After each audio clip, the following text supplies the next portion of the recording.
Voidwalkers. Welcome Hello, back once hello. again. I am Here. Dave. And I am Liz. We are the The Confabulate. Confabulators. Once We were again, so close. I thought you were going to follow with me in that, just like I was roll like, into is it. he queuing? And we You think know what? alike in so many ways, and then there are points where it's like, nope. Sometimes that's all it's going to be. But that's It okay. is. It's our thing. It is. It It's is. our And thing. the day that we get it correct, we're going to pop a bottle of champagne event sometime later down the road and be like, we did it. Woo! We did it. Celebration. Oh, yeah. Whee! Fantastic. All right. So now to recap a little bit, because last episode we what was not planned as a two-parter has become a two-parter. So last episode we were chatting about the movies X and Pearl of the X Trilogy. So then what are we chatting now about today? We are chatting about the third of that trilogy, Maxine. So maximum that there's three X's. Yup. Uh, Maximum Maxine. and you can tell it by the by the poster. I almost said by the cover, like it's a book. You can tell it by the poster and her pose, like how she holds it like that. Just like, damn, Yeah. she's got it. Yeah, what I realized, like looking back at it, it was like, oh yeah, they got that pose from from the end of the film, and I love it. I love it. It's Yep. such a great way to like just cherry on top, icing on the cake. This is kind of her big climax. Yep. So Her maximum Maxine-ness. yes, yes. We will preface, folks, spoilers. So Mhm. if you do not want Maxine spoiled, would recommend waiting until after you've watched it to then come and listen, because this is going to be no holds barred. Which is fair because Maxine came out in 2024. The others were a So, couple years before that, exactly. so So, there's less you know, chance that somebody might have seen Maxine. exactly. Um, So if you would like to see it without spoilers, come back to this after you have done so. yeah. We won't take it personally. So Maxine, Oh, golly, we have gone from from 1979 to 1985, baby. hmm And L- from middle of podunk nowhere, rural Texas, to pretty Straight much up, heart of Los Angeles. yep, We're in straight up Hollywood, baby. L.A. And I gotta say, like Maxine takes to being a full on city gal. Like She really does. that was her rhythm right there. All she needed was a way in, and like that's her. The And I don't, confidence with how she carries herself through the city is so, like, yeah, you know what you're doing. yeah, she's fully switched on. Which, in contrast to Pearl, I don't think Pearl could have handled it. Yeah. I I, think Pearl would have been overwhelmed by it. yeah, I think she would have panicked and like started going on a murder spree, and it would just end real badly. Yeah. Yeah. Whereas Maxine, I mean, they even show you early on when, the the Walk of Fame performers, and my gosh, it's such a moment. What was it in the beginning, early in the film, when when Buster Keaton tries to stalk her, hmm to and to clarify, just real quick before we mention more about that Buster Keaton guy, this is the same time of the Night Stalker, Richard yes, Ramirez. So yeah, that whole thing is going around town. So the town feels really hot. Like I would describe it in the sense of temperature. Like it feels really hot, which fits LA because it's a desert area, desert biome. Even hmm, though it's urban, yeah, and like everybody's on edge already because of the Night Stalker, especially yeah. women. And he was Which active 84, April 84, until he was caught in August of 85. So, and this is yeah, this is 80, this is late 85. Because I Yeah. believe at the end of the film it's mentioned in like a news report if the Night Stalker's been caught. So this is Yeah. happening, I want to say, like a few months before. Yeah. This is like the tail end of Ramirez's Reign of Terror. Mm-hmm. Yeah. Yeah, and he really was a reign of terror just in terms of like I was looking up a little bit about him and it's just like wow. Yeah. Wow. Real massive piece of shit. To put it politely. Yes. Yeah, yeah. Such a piece of shit that his capture was aided by citizens helping Hmm. capture him. And it's just like, yeah, you know you done fucked up when the people said, fuck you, we're going to chase you down because we just found you. Yeah. So, and that's one of the big things that helped aid in him actually being caught was it wasn't just, oh, he was tracked down and caught by police. It's like, no, it's notable that local citizens spotted, like, chased him down. Yeah. So, this is a But time of tension and fear. I almost think of it like I don't know how it was like the closest I can think of in my life experience to being kind of an equivalent level of tension that was the Night Stalker. And this maybe is more specific to my experience growing up because of where I grew up was the DC Sniper back in the mhm. early 2000s. And that's because I mean I my family we lived about 13 miles outside of DC and the Sniper was active Maryland and Northern Virginia and DC area.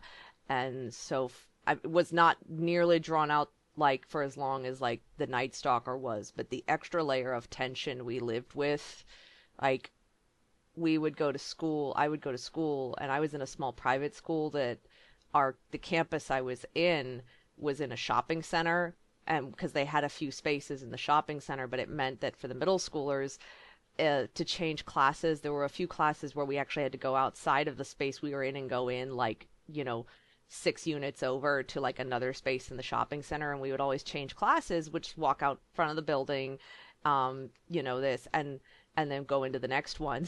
So it was like a normal thing to walk past like the nail salon ladies on their smoke breaks. Yeah. It was just a normal thing, but when the DC Sniper happened, they were really adamant. Like they moved us all to changing classes, so we were going around the back of the shopping center, and we were going out the back doors and coming in the back doors. So, which also meant we had to bang on the door to get let in because, those doors locked automatically.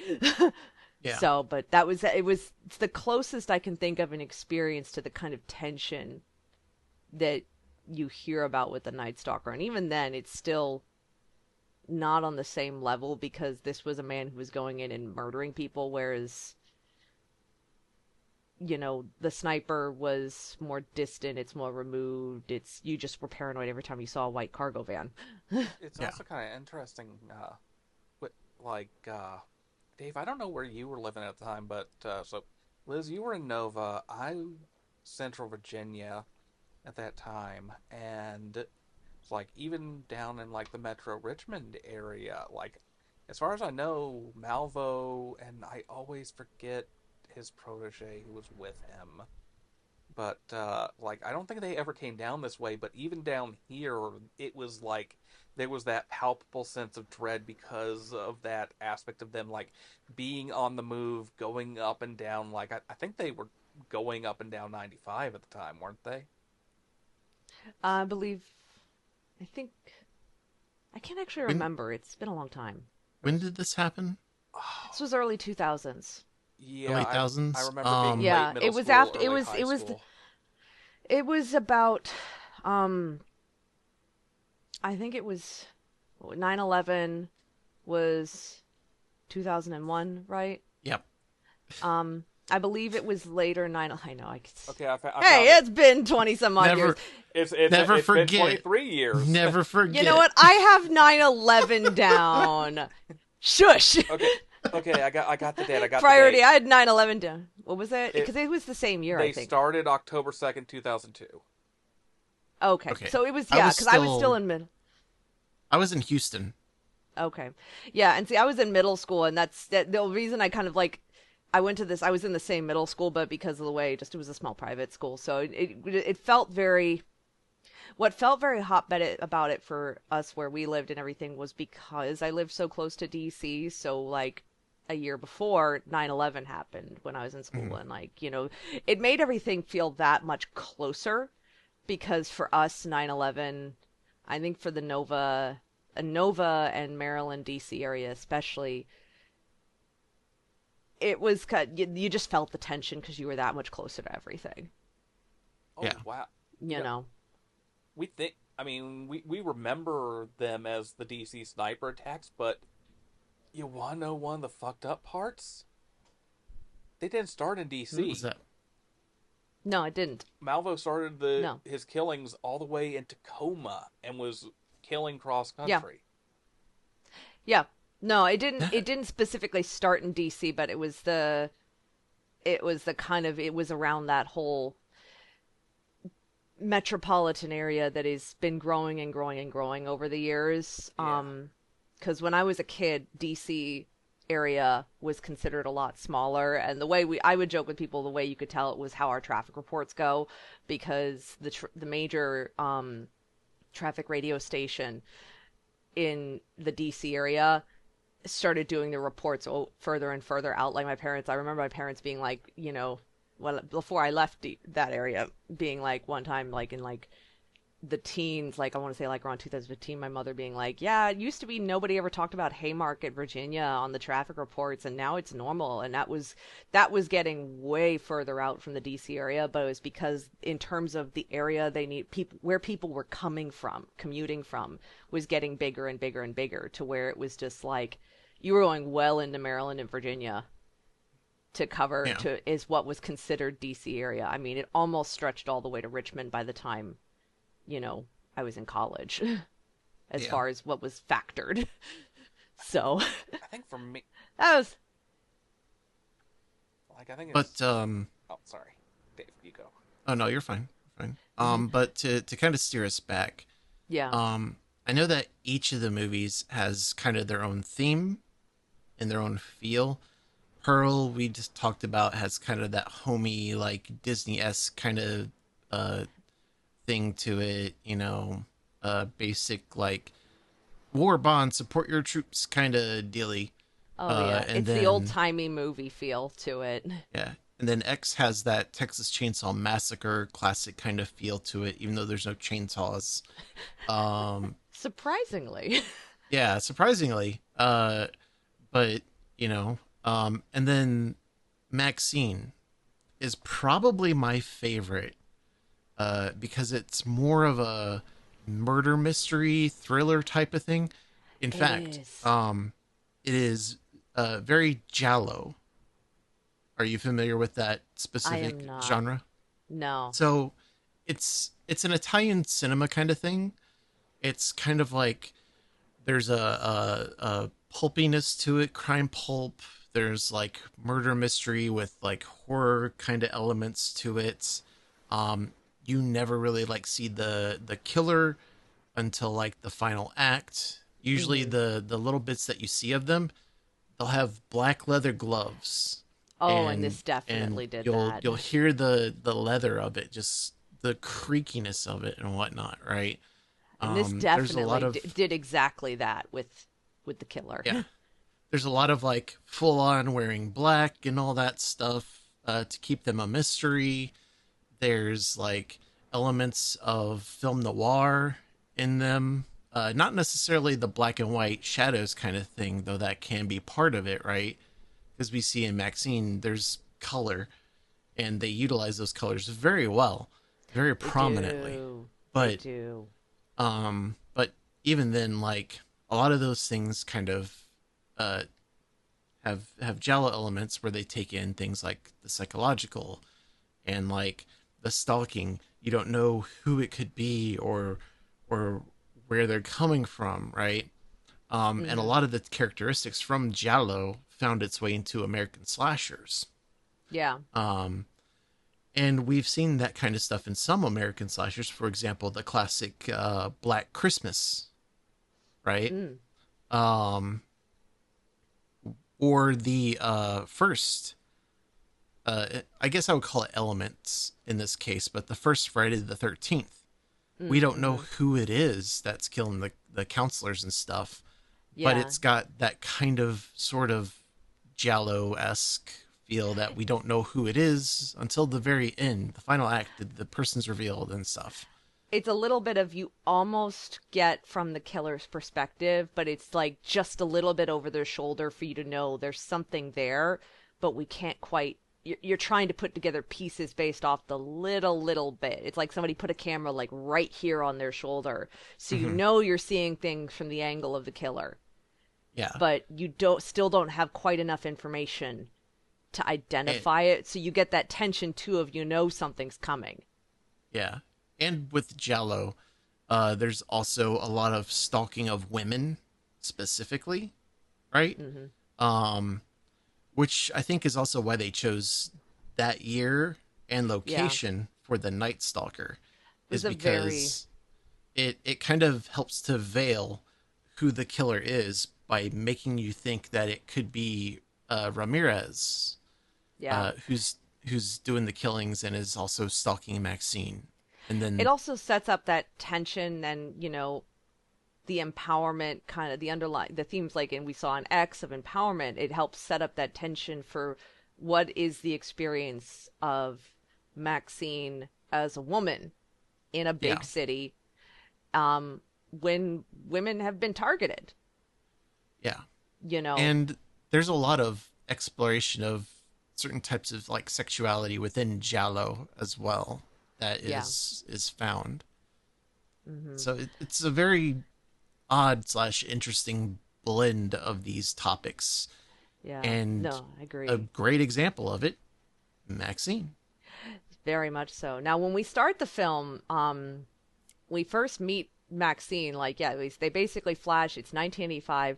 It's interesting to me that they make sure that as a viewer, you're kind of very early on given context of LA. So not just the Night Stalker, but also this is happening with massive protests on the edge of these major lots, basically, um, satanic panic Yep. of highly conservative religious groups and evangelical groups saying that Hollywood is corrupting our children, and they keep and you see more of a little bit more of the footage that we saw of like similar footage to what we saw in the first film of who we now know is Maxine's father, you know, preaching against all of this and being they've corrupted my little girl. So it's very Yep. also setting up they give us right away, they give you as an audience a reminder of this is the world this is, and here's Maxine going to an audition. She's now a blonde. Hmm. What fascinates me watching it a second time was the way, yes, it's been 6 years, but it's more like her entire image has aged up.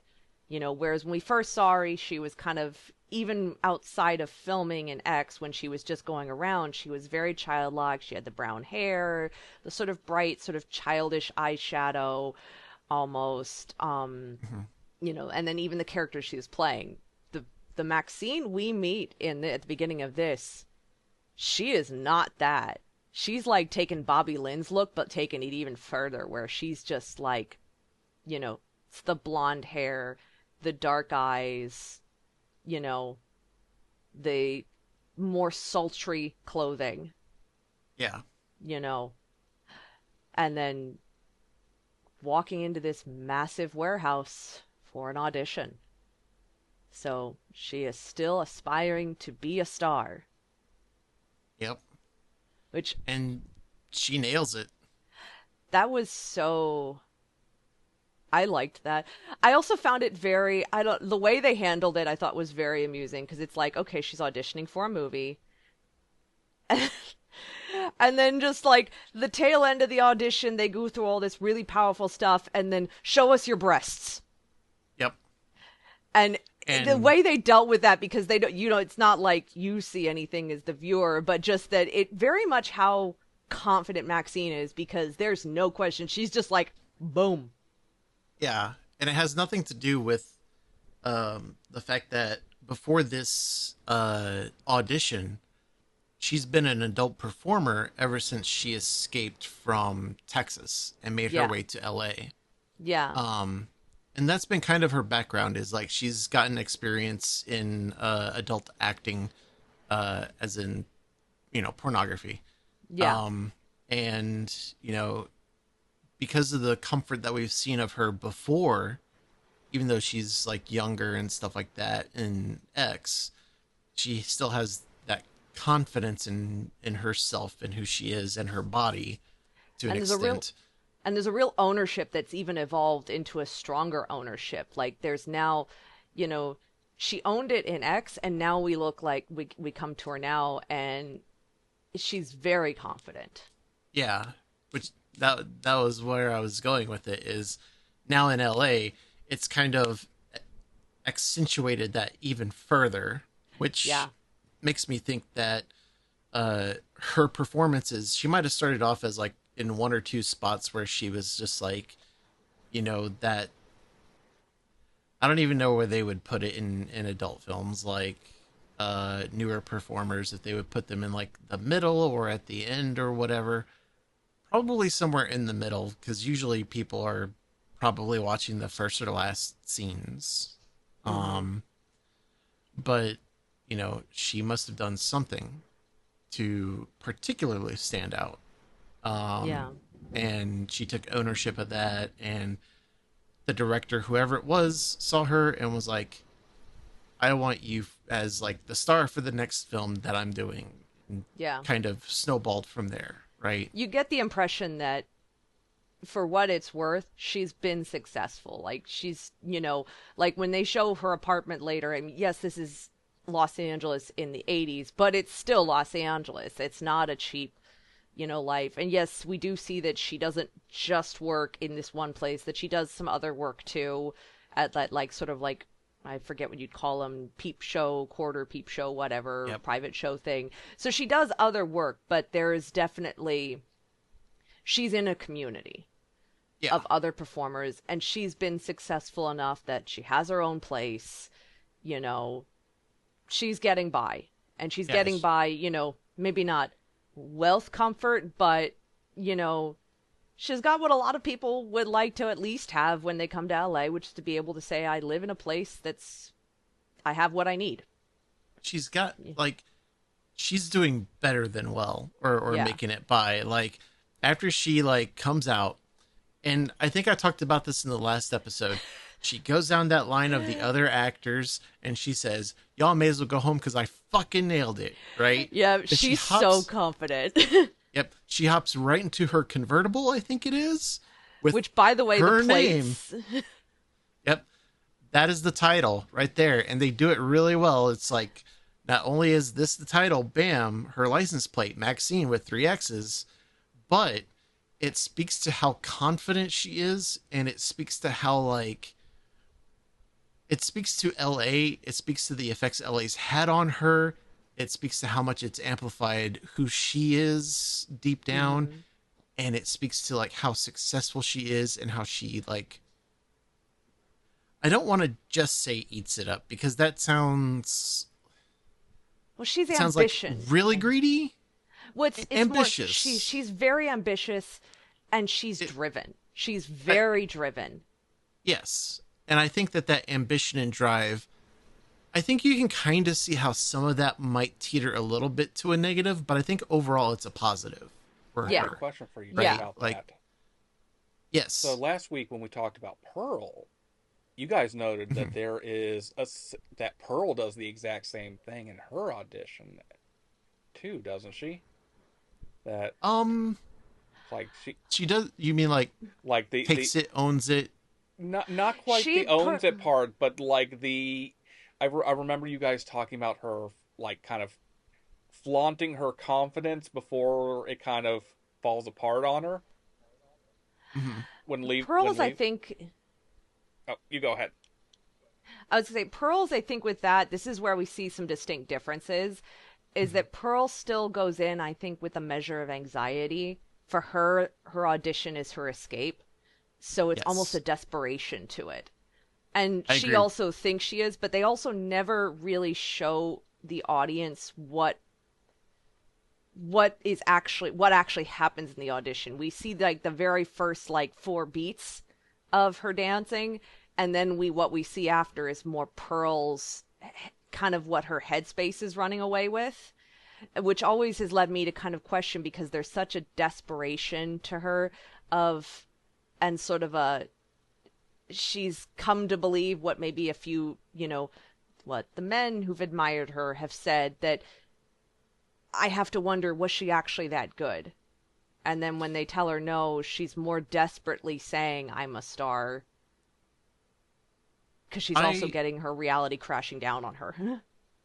I completely agree with that. I think that we see the beginning of it, which feels to me like she took that from like the flicks that she saw, and then we see inside her head what she thinks she's doing.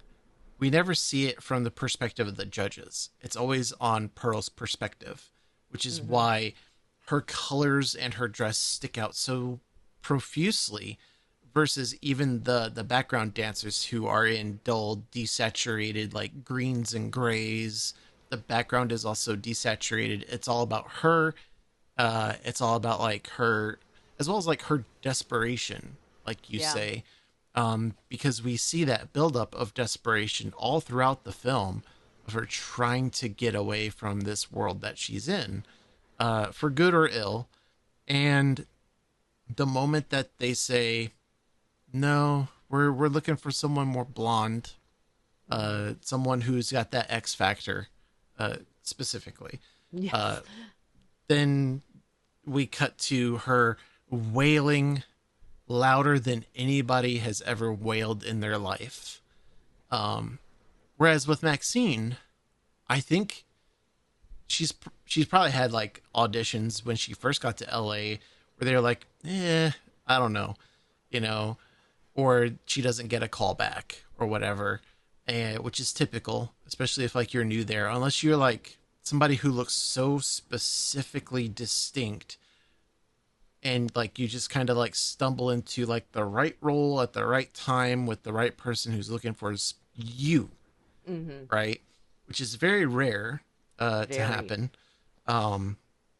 You're going to be like going through auditions and you're going to be seeing lots and lots of people who look just like you. And we see that in Maxine. We see that in the beginning. That's a bunch of other blonde girls sitting outside with similar looks. Yeah. That's what happens. If you get an agent and a manager and you're going around and you're trying to get auditions that you hear about, they're looking for a guy in his like late 30s, early 40s who's kind of big, both in height and in size, right? Looks a little bit like somebody who's, kind of friendly, kind of soft, whatever. And I go, right? And I'm there. There's going to be a lot of dudes who look just like me or very close to me who are there for the same audition, for the same part. So I have to go in and I have to show the casting director that I am unique, that whatever choices I make in my audition, if it's not a monologue, or if it is a monologue, like whatever choices I make those specific choices for a very specific reason, and that I can do the work better than all those other guys back there. That's the only way I'm getting cast, and that's a maybe even. Right? Yeah. And I would say Maxine almost, her confidence almost borders on arrogance, but because she's very much, and I feel like she's learned this, like she already had confidence before, but now more so since leaving Texas, coming to LA, she has really learned to just exude, like she has really learned to own herself. And she exudes a confidence, but it does, and we get it throughout the film, especially. I love the dynamic between her and the director, the other woman. I can't remember her name, but I love that dynamic because that woman comes from being much more seasoned. You find out from other characters she can be very difficult, and she calls Maxine out more than once, and very much in at points of kind of acknowledging of, you're good, but don't burn your bridges. Yeah. And she calls her out a little bit, like kind of calls her out. She puts Maxine in her place, because what we find out, Maxine did get the part. This is a big deal because this is her chance to break out of porn. This is going to be, it's still like a slasher horror film, which is hilarious to me because what's it part of? A slasher horror film. But it's still like, this is her first break outside of adult film industry. And, she's confident, but but there's an element of she's still the inexperienced one. Yeah. She's still the person who, and that they kind of acknowledge, like, okay, but this is a different world you're in now. And you're good, but you still have to prove to us that you have the right to be here. And that her response is, okay, I will. Yeah. She And I think doesn't that's mess the around. difference. And I think Yeah. it's that element of she recognizes that she still has to work to be there. And I think that's the big thing that they right away set apart is she could have been Pearl. And Pearl Yeah. saw herself in Maxine. What we find out through Pearl, though, is she never really that wasn't who Maxine was. Maxine has taken all the shit she gets dealt with, and she takes it and goes, I'm going to turn around and own who I am. And I Yeah. think that's kind of how she's coped with breaking out, with getting out. She even, I mean, it's not that she hides her identity, but she's clearly separated herself. Like, she goes by Maxine, but now she uses, all around LA, she uses a stage name, Maxine Minx. Yeah. Alliteration too. Um, And so she creates an identity that she can exist with. well, and it's also kind of your typical porn name, It is very Um, typical porn name, but you notice that she keeps that name. Even it's not like she never denies that that's what she does. It's brand recognition. It also Yeah. separates Like, she's her from really her family. smart. Yes, that too. It separates her from her thing. Very good, E. Thank you. Yes. But also in relation to her and the director and the horror film, there's a few points that I would like to put forth. I think she recognizes because of the way that the director comes off, she recognizes that authority. Yeah. And so she's not gonna like cross that line where she might run over other authorities because of her her I guess I'll use arrogance since you say arrogance quite a bit, so it's kind of stuck in my head. It borders on it. Yeah. Yeah, borders on it. Yeah, to be clear, it borders on it. Yeah. I think some less than charitable people would call it full on arrogance, to put it politely. But she recognizes not only the authority of the director, who's a phenomenal performer, but also the fact that this is her way in. And if she messes this up, if she gets on the director's bad side, she might be done as far as being in a performance other than adult films. Well, and the director even says to her, when like when the director basically says, "Get your shit together," and she says, "There are hundreds of other girls who would kill to be where you are, and I will replace you in a heartbeat if you are not committed to this." Yeah. And that's just basically calling her out on her professionalism. Like saying, you show up to work, you're the star of this, but it's very much, I'm not going to treat you like celebrity status. You are still here to work, to do a job, and don't waste my time. I also like to throw out the dynamic of that you also see in parallel to Maxine that this director has also had to really work and push and kind of be almost aggressive and confident. So you also I feel like the director also sees, there's an element of they see each other. Yeah. They see themselves in each other. Yeah, I think that's a good way of putting it. I almost would have said like kind of a motherly energy in a sense of like, I've lived through this. Now I'm going to help you through this kind of deal. And then let's see here. What else was I going to say? Oh yeah. The movie that they're making is a horror film. Yes. And back then, so before the slashers really started to come through, horror was usually something that was, and this is something I learned recently. Horror back then was usually something that was more geared towards children. The whole monster of the week kind of deal, like comic books and things like that. I'm not speaking about like Tales from the Crypt. We'll pin in that. That's another but, like, discussion for another time. Yeah. But like you would get like monsters and stuff like that, and like there are little things here and there that like kids would be kind of into, and they would be like, yay, this is fun. But then when things like Halloween started to come out, and you started to see like Black Christmas and whatnot, these things started to get geared towards teens and stuff. And so they started to address those kind of themes. And that's kind of part of what kind of culminated in the slasher genre, which is what Maxine is getting into as far as a film. And so in 1985, you got like, I think Friday the 13th already came out at that point. Well, Let me give a interestingly, I quick just look. looked it up. Nightmare on 1980 Elm was, Street. Nightmare on Elm Street was literally the year before. yeah. The year So before was also the fourth Friday the 13th.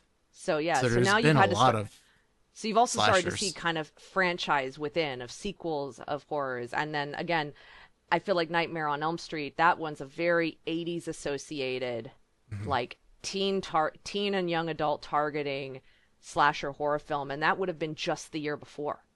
Yeah. So Um, and back then horror films are cheap to make. Typically they don't say anything, but this director is geared towards trying to kind of say something with it, from what I yeah, understand. Um, you get the impression there's she's fighting to be taken seriously despite the genre. yeah, and there's a degree of like which I think that it's kind of conveyed in the entire trilogy. Correct me if I'm wrong, but there's a level of like feminism layered into that, Oh yeah. both as the director and the actor, their Hmm. positions in the hierarchy and stuff like that. So working even harder to produce the same results in the eyes of those who are executive producers who are like, well, we fund this. Without us, you have nothing kind of deal.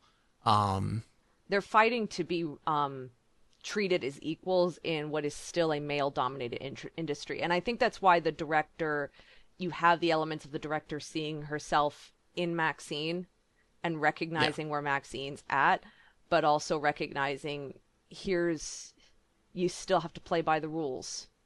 You know, you still have to be, yeah, and almost that element of you have to be even better than better because the world is going to look at you. You were come, especially I think this director also recognizes it's not just this is in a male dominated industry, it's also you're a woman coming from adult film.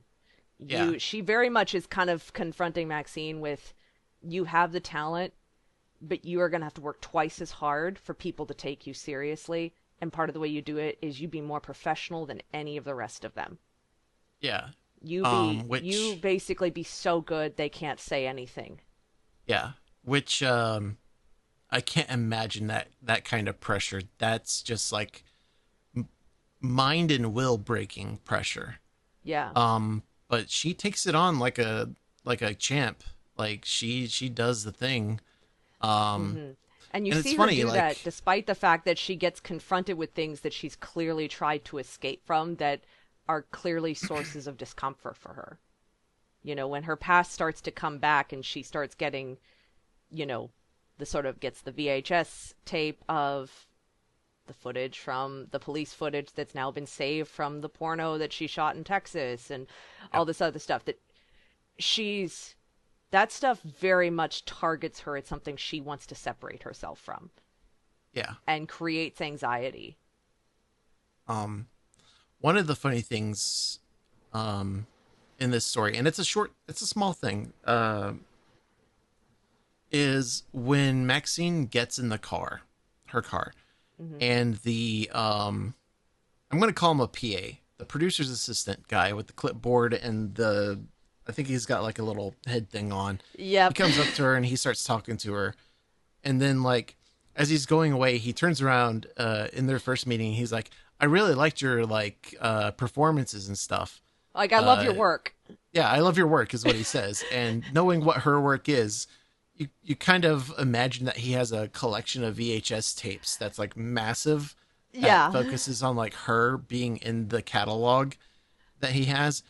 And then at the end when he runs into her again, he basically just says, "Hey, we're ready for you." And then that's it. Like he goes. It's it's an interesting level of like how would I put it? Um, sorry, I spent so many years learning German. Um, it's it's a matter of like dutzen and season. Um, he's very comfortable with her in a way in the first meeting Yep. that is too comfortable. Yes. Whereas at the end, he is in a position where he recognizes the the separation of their professions, Yes. and uh, that's when he's more appropriate Yeah. because he recognizes where she is as a professional rather Yeah. than like as like, oh yeah, this person is like somebody who I've seen do performances in the adult variety, and like I'm gonna treat her like the way that I treat when I see her on screen. Yeah. It's to put it crudely, it's he goes from seeing her as the woman he's probably jerked off A lot. to a professional actress Yeah. who has power over him because he's just a PA. And she's the star. Exactly. Yeah. It's he sees a person and a professional now. Yeah, and I always got that vibe too. Like when he says I love your work, I'm like that's so uncomfortable. Yeah. When you know what her work is, I'm like no amount of owning your work, that's still uncomfortable to have somebody who's basically a stranger say I love your work when it's like, yeah, my work is porn. Yeah. This is like And and she even the look on her face like she's just it's a look like she's heard that before and she just ignores it. yeah. And I don't think that there's a single instance where something like that would be appropriate. There's really Like not. there's really not. Even if you're like a fellow performer in a film, right? Let's just say it's an adult film, right? And you're a fellow performer and you're basically on equal ground. I still don't think that that's appropriate necessarily. It's really It's it's a little weird. bit it's very weird considering the kind of work she does. Yeah. Yeah, no, it's one of those things where it's like this isn't an appropriate conversation. Maybe between two closely working professionals, it would be a different, but I would say it would have to be like I feel like the only way that conversation could even work in a marginally okay fashion was if it was between her and another woman in that industry who was talking with her one on one. And Or even then it would have to be I feel like it would still be more of a it's almost more like a mentorship conversation or an experience of like we're in the same boat so we can talk a little yeah. more openly about it versus Yeah. that but I don't see any way that somebody could just walk up to you and say I love your work and have it be okay when your work that you're known for is porn. Yeah. I'm trying to think of other things, and like even like say that you're a person who does interviews at the AVNs, Hmm. right?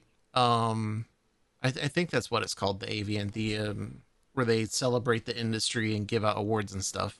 Yeah. Um, I think even then it's like probably wouldn't want to say, "Hey, I love your work." You might want to say something like, "We just saw your latest film, blah blah blah, and it was fantastic. Tell us about it, blah blah blah." Like the usual kind of like uh Talk to them like an lead-ins actor. to, yeah, talking to them like an actor, Talk to them like an right? actor and a professional, not like not no and that's where I think the phrase I love your work has kind of a well there's too much open. What are you saying you love about my work? The fact that for her like what is it that she's naked on screen, is it this? And so it's almost like talk to them like a professional actor, treat them like a professional actor. Hmm. If you're going to compliment them as an actor. I love your work to me is like, yeah, it's a general compliment. It's not like it's not like sitting there saying you're hot, but it's still like Yeah. like in Maxine's case, especially looking at this character, this is somebody who is aspiring to be an actress. It would be like if AI were to try to compliment her work, like compliment her talents. It would be like, "I love your work. Yeah, It it's is just A, awkward. B, and C." Um, Yeah. It's just awkward. Like everything about that Yeah. interaction is awkward, but it very much, yeah, again, when it juxtaposes against the interaction at the end of the film when it's just Miss Minx and the fact that it's just Miss Minx, they're ready for you now. Yeah.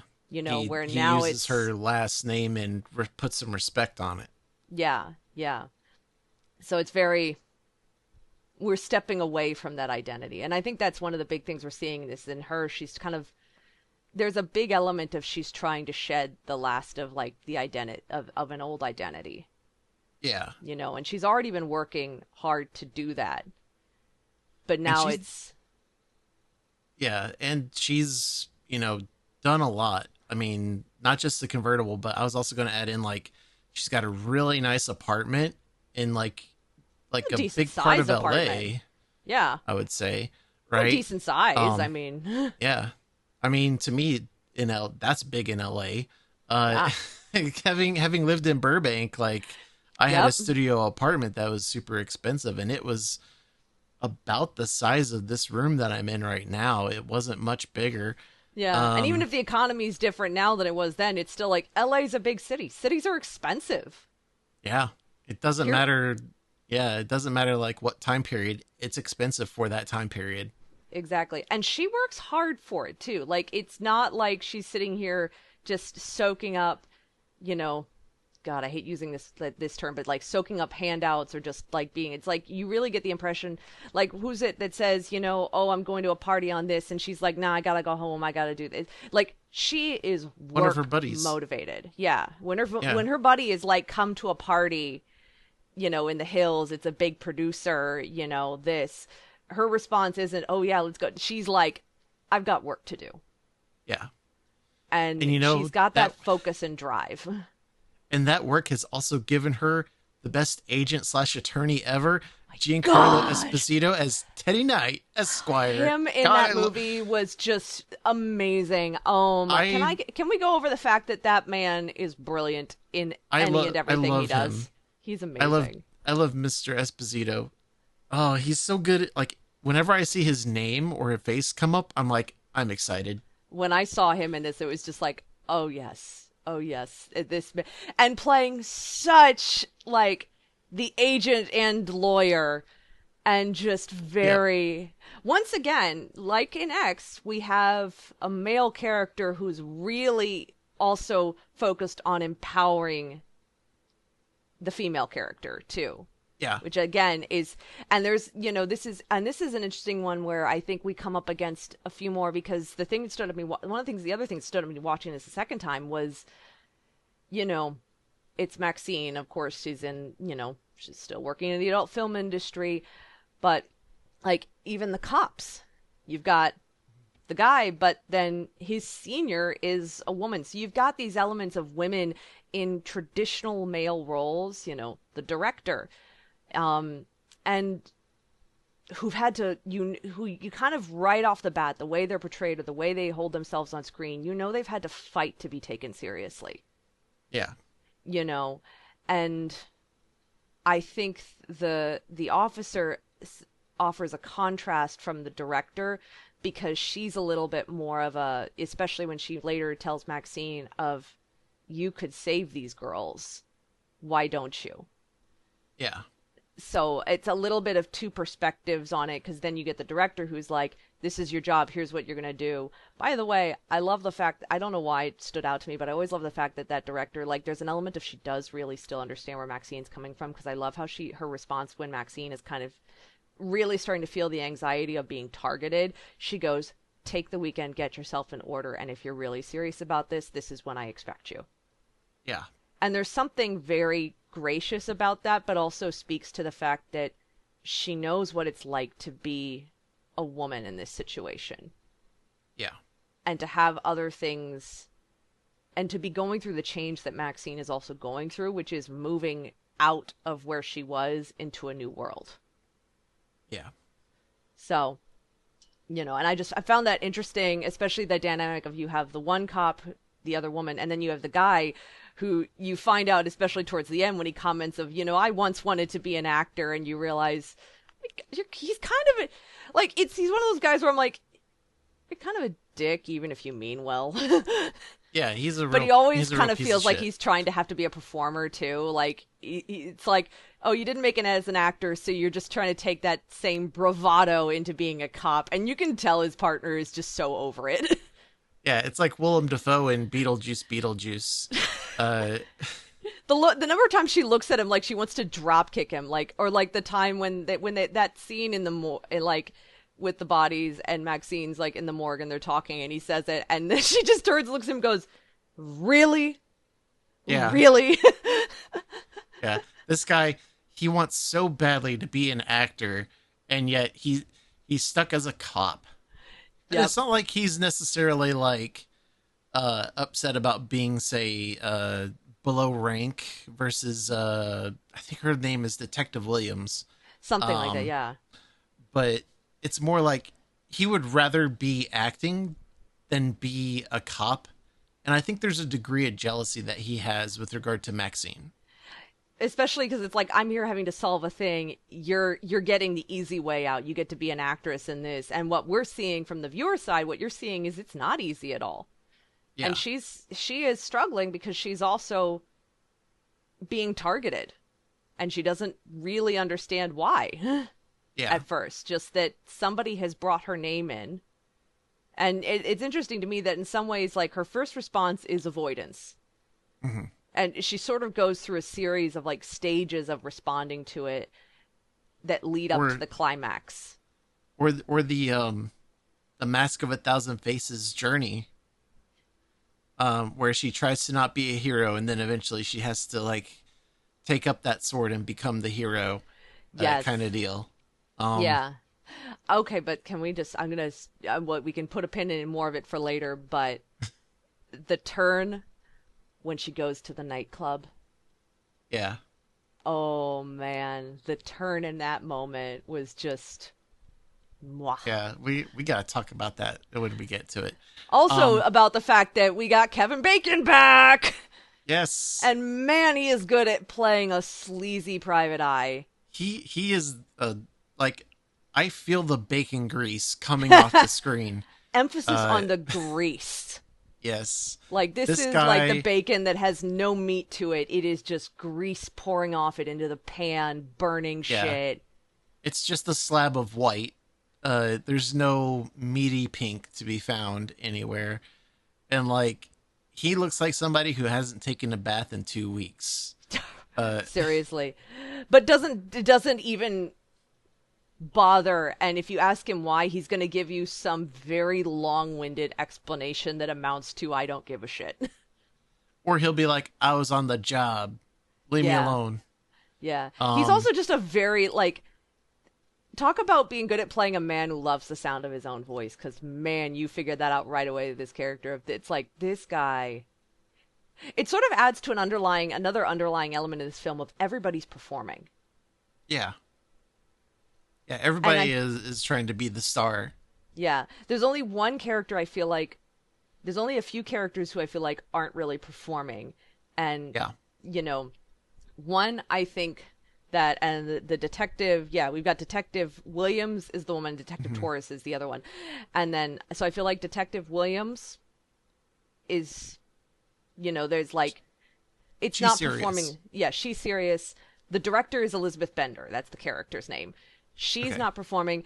And then her friend, the video Leon. store, Leon. I feel Yeah. like he's him more than almost in a more, he's the only male character who's not He- performing, and to me it's such a side note of it, but that when she makes something of like comment of like, you're a good friend or whatever or something like that, and he's under his breath comment of, yeah, because I'm the only guy who's not trying to fuck you. Yeah. Yeah. He's a genuine friend. I got to He give really that to is. him. And I feel like he really genuinely does. cares. Yeah, and he's like the only character who's he almost more than the others because he feels no obligation. He is just existing as he is, which is video store film geek. Let me let me I want to try to push back just a smidge on that, Mm-hmm. cuz I think that Teddy also cares. but I It's think he almost cares with reason of like she's my meal ticket. But I do think he cares because he goes the distance for Maxine in her problems. Oh, yeah. But Teddy, I think, is more of a. He's not. Yeah, I would say he's authentic, but he's also one of those people who's always performing. I think. I think he's somebody who's very. He's always got a show, but that's. It's more like long game. It's chess. He's That's always got a fair. reason he's doing something. There's always an action. There's a reason behind it, even if it's a genuine based thing.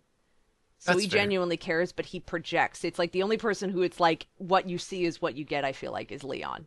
And I think that's Yeah, why Maxine values him because as a performer, as somebody who is on screen performing and is aspiring to be an actress as a performer, and then right now, if she's getting recognized on the street, it's as an adult film performer. Here's one person who's not putting on airs for her. yeah, And I think, yeah, then Teddy's kind of close behind it, is close behind. He still performs, but there's again, you know, he respects her. yeah, yeah. I would agree with that. I just wanted to kind of like feel that That's out fair. for a moment. That's fair. It's a different kind than like, whereas Leon is just like, I'm here. And it's still, there's something about that Yeah. line Leon makes is just, to me, is hilarious because it's just so like, Even though Leon is, can we call him queer coded? I feel like he's queer coded, Yeah. you Even though know?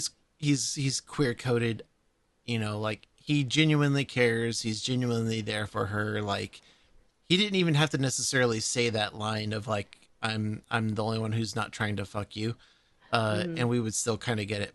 But I think that line also adds to the world It helps in a emphasize, sense. it helps clarify for the audience too, I think, in kind of a healthy way, helps clarify it for him of there's no point, especially because you can see that he and Maxine are physically kind of more intimate. You know, they're cuddling on the couch. That it's a kind of a way Yeah, of making sure that that kind of intimate behavior doesn't undermine her independence, I think is why it's there. It's that's letting the fair. audience know Um, that no, she's not with anybody. Don't mistake this for what you think it is because she's not. yeah, and I think now more than the past, I think we can look at that, at least the younger generations can, and say they are comfortable with each other in a way that friends are able to do that together. It's platonic Um, intimacy, basically. yeah, yeah. And as time goes on, I think we're seeing a little bit more of that in the world. We are. Um, we're seeing a little, especially with when it comes to guys, being able to be intimate in that way and close without it being recognized in a sexual kind of manner is healthy. Yeah. Um, And I think that's why the and film acknowledges it because it's since it is something that is still being kind of fought. The world where yeah, there's the culture is still kind of pushing back on gender norms to say that, you know, platonic intimacy between men, between women, you know, between men and women too can take place. There doesn't have to be sexual involvement. And so I think that's part of why the film the line in there, it's like you don't need it, but at the same time, it's kind of I feel like it's important that it's there because it's yeah, reminding the audience of calm the fuck down. Because yeah, otherwise, as we know from the internet, you know, somebody makes some side comment to it, and the internet runs wild. yeah, yeah. You'll see like trivia or something like that of did you know that they were actually supposed to be blah blah blah, and it's like Hmm. you didn't watch the movie. Yeah, You are media illiterate. exactly. Congratulations. It's like Um, we are not going to have any confusion here about this. yeah, and that's not to say that like that line is for the stupid people. No. To put it bluntly. It's more Um, emphasizing a point that Maxine is yeah, independent, that she is dependent. She has come into LA, and I think what it does for her character is it really emphasizes that she has fought for her place, and she's fought for it of her own accord. She is really, and I think it's a contrast. It's not trying to say like her friends who are going to parties in the hills with big producers are doing the wrong thing. It's just, but I think we see it's trying to set apart that she's very driven to get there Hmm. and to prove that she belongs there, Yeah. you know, and not just be discovered. She'd love it, but, because it'd be an easier path if you just got discovered, but she's working really hard to Yeah. basically create her own future. Yeah. So, Absolutely. which is Um. why attempting to lure her up into the hills hasn't worked. Yeah. Because it's She's sort been of, too busy. yeah, she's like, I got a job to do. I'm going to do my job. Yeah. And then creepy uh, bacon. something to put a pin in for later in this sort of thematic element here. Hmm. Mulholland Drive, touching on very similar themes, and uh, the way I'd phrase it right now is like, what if going into the hills was another way, and what does that imply about Hollywood as well? It's like, uh, I don't want to spoil too much there, but so just kind of put a pin in that for now. Yeah. Hmm. Yeah. Well, and I Um. think it's sort of it's commenting a little bit on it. It's not making a main point of commenting on it, but I think it's commenting in the regards to show the contrast to her journey to the Yeah. point that we have. I So, agree with because that. this film is still very much about her specific journey, I think. Yeah. So, uh, Um. Where are we in the timeline of this movie? we've sort of Um. jumped around. I mean, We and have. I think in this movie there's a lot that's happening. Like, because Yeah. you kind of get a whirlwind of things start changing fast forward because she gets the audition, but then Yeah. she also gets Like the tape. when I don't remember when it is, but when we first see her dancing in the club, Box. yeah, the person who's in her specific thing is the Jello guy, right? Yeah. And like he's so intensely into her that he breaks the literal wooden bar there, Okay, which but she's behind a glass or whatever, so it's not like she can necessarily like hear that or like see no, that or whatever. no, she just um knows if he's feeding more money into the meter, basically. yeah. Yeah. um So an interesting thing to me about that you point that out is the element of when I first saw that, I read that behavior predatory, but more like a desire predatory, the way they played it up. yep. And but then in light of the end of the film, to me it reads as rage It almost. feels Like like a it, combination of all of that yeah, in a but a weird little less way. sexual by that point, but more overtly like not strictly like it there's a rage to it, I think. It's weird. It's a Yeah. weird moment considering the fact that they're fashioning a lot of Jallo uh, inspiration in it, because Jallo is very sexual, which includes something like that. Like Yeah. if we take it out of context, right? That scene, him breaking that and being like so intense and stuff like that, one could read that as him getting so excited that he has an orgasm when he Yeah. breaks Reads like a that, right? climax. Yeah. Yeah. But knowing who he is, it it's a moment in the movie that it feels weird Yeah. because throughout the trilogy we never really, which I mean I guess we would exclude Pearl in this, but throughout the trilogy, just the two movies X and Maxine, we never really got an indication of that character feeling any kind of sexual way. Just No. flat, straight Yeah. up. Um, so to see the Jello expressions of sexuality involved in it feels real weird. Well, and then It later realizing who it is, because it's not until really in the the final hills that we act. find out. Yeah, it's not until the final act that we finally understand who it is, Yeah. who he is. S- And yeah, it's almost in going back and watching it that's when I start to read that now. Like when I first saw it, it's like, okay, this is very sexually charged, the way mhm. this is being done. And it's more going back and watching it now that I find myself going, oh, they frame it in a very sexually charged manner, but it adds a layer of context that, like, in a literal sense, is he just angry? Because, I mean, it's that, the person holding the pencil and they're angry and angry and then they break the pencil. Yeah. But It, it's that but it's framed in a sexual manner, and I think that's intentional. I think so too. I think it's intended to throw the audience off the trail, Yeah. in case they have an inkling of who it is. Yeah. Um, if that's the case, I think that's a little dishonest. Um, Should we say who it is? I well, we'll get We'll to get that. to it. Okay. Um, Yeah.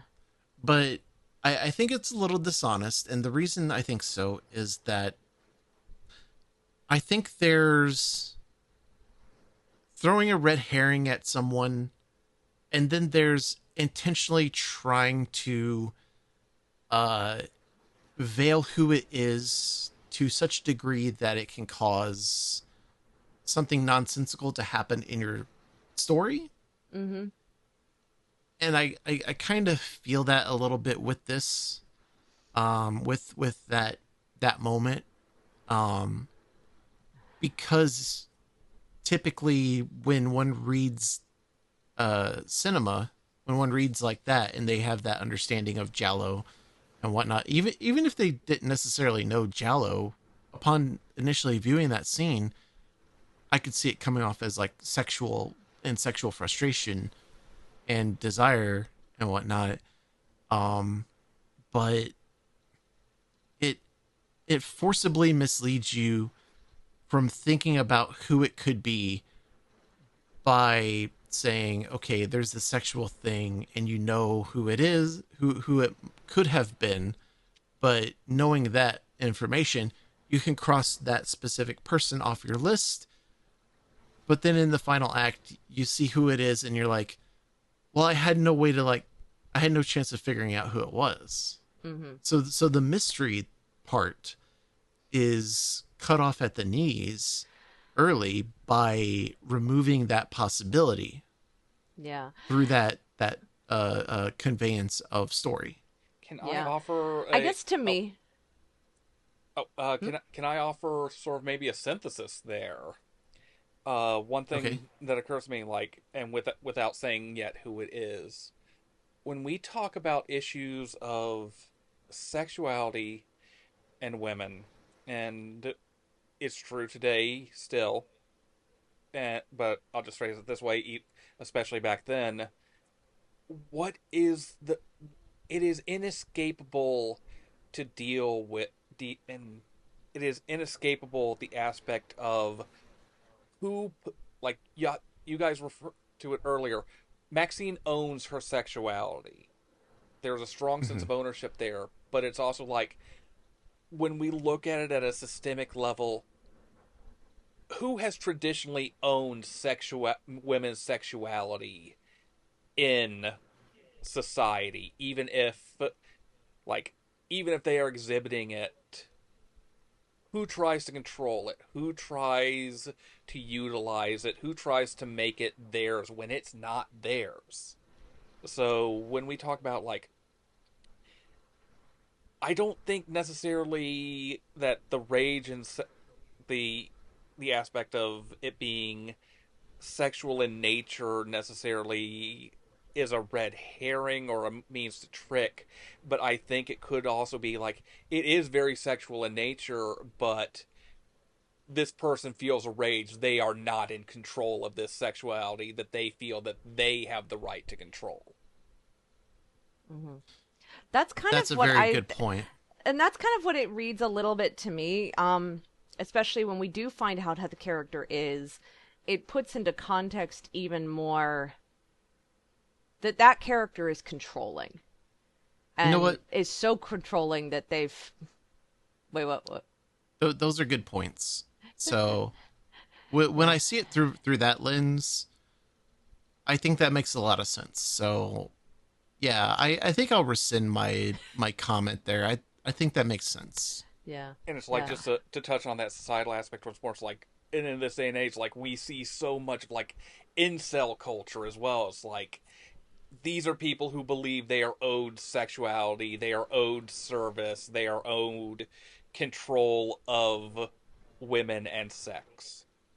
Yeah. Hmm. And in that regard, Maxine has defied this person not only by separating herself from them, but also by being overtly sexual, by owning her sexuality. It is very contrary to the culture that this person pushes. Yeah. And the other thing that to me stands out of that scene is that it's partly that in contrast of it's the faceless star. It to me it sets up there's an element of we see Maxine being very confident, being very in control. And this scene takes place just before our fun little Buster Keaton scene. um, Yeah, but which we'll get to I next. think yeah, which I think that's intentional because we're also seeing Maxine in danger and she doesn't know it. She's very confident. She owns her sexuality. She's in a position in this sort of performative, they feed the meter basically, and she performs for them.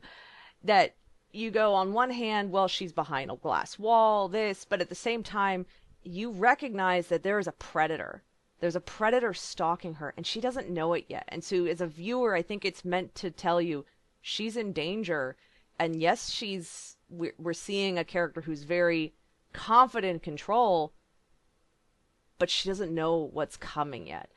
And it's very dangerous for her in that regard.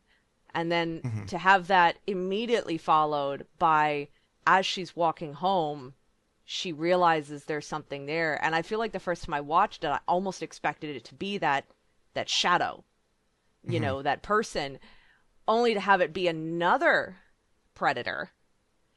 And then Yeah. to see her respond, it's like it's very intentionally placed to kind of let the audience know this is not the same Maxine that we saw at the beginning of X. And I think that's where it's kind of very intentional. Is we're setting her up into very vulnerable because think about in X, she's getting stalked by Pearl Yeah. and is uncomfortable with it, is kind of unsure what to do with it.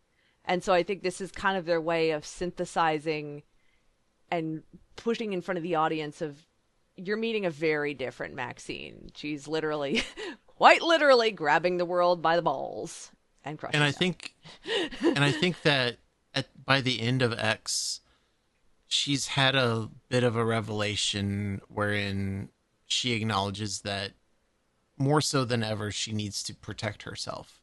Yeah, And I think that when it comes to the Buster Keaton scene, which I guess we'll shift to, yeah, um, she pulls a gun on this guy. So yeah, to set it up, she's walking home or whatever. She takes a wrong corner and she goes up to this fence, and the fence is chained locked. yeah, And there's a guy who's coming up behind her. She knows it. She's trying to get away.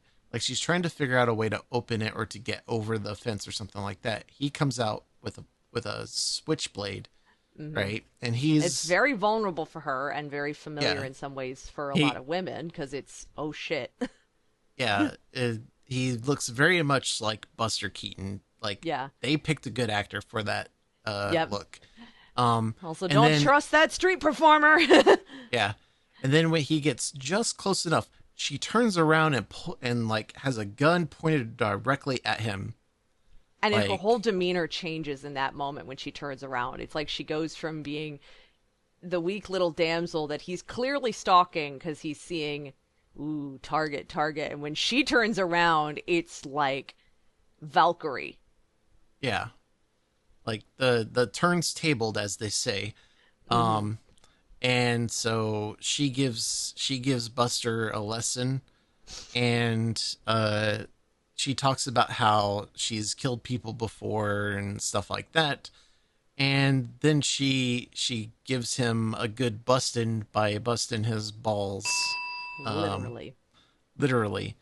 Yeah. Because she makes him strip, It's a and then she very has moment him. where she goes, "You think I'm vulnerable?" It's very, very much her saying, "I am not vulnerable, but you are."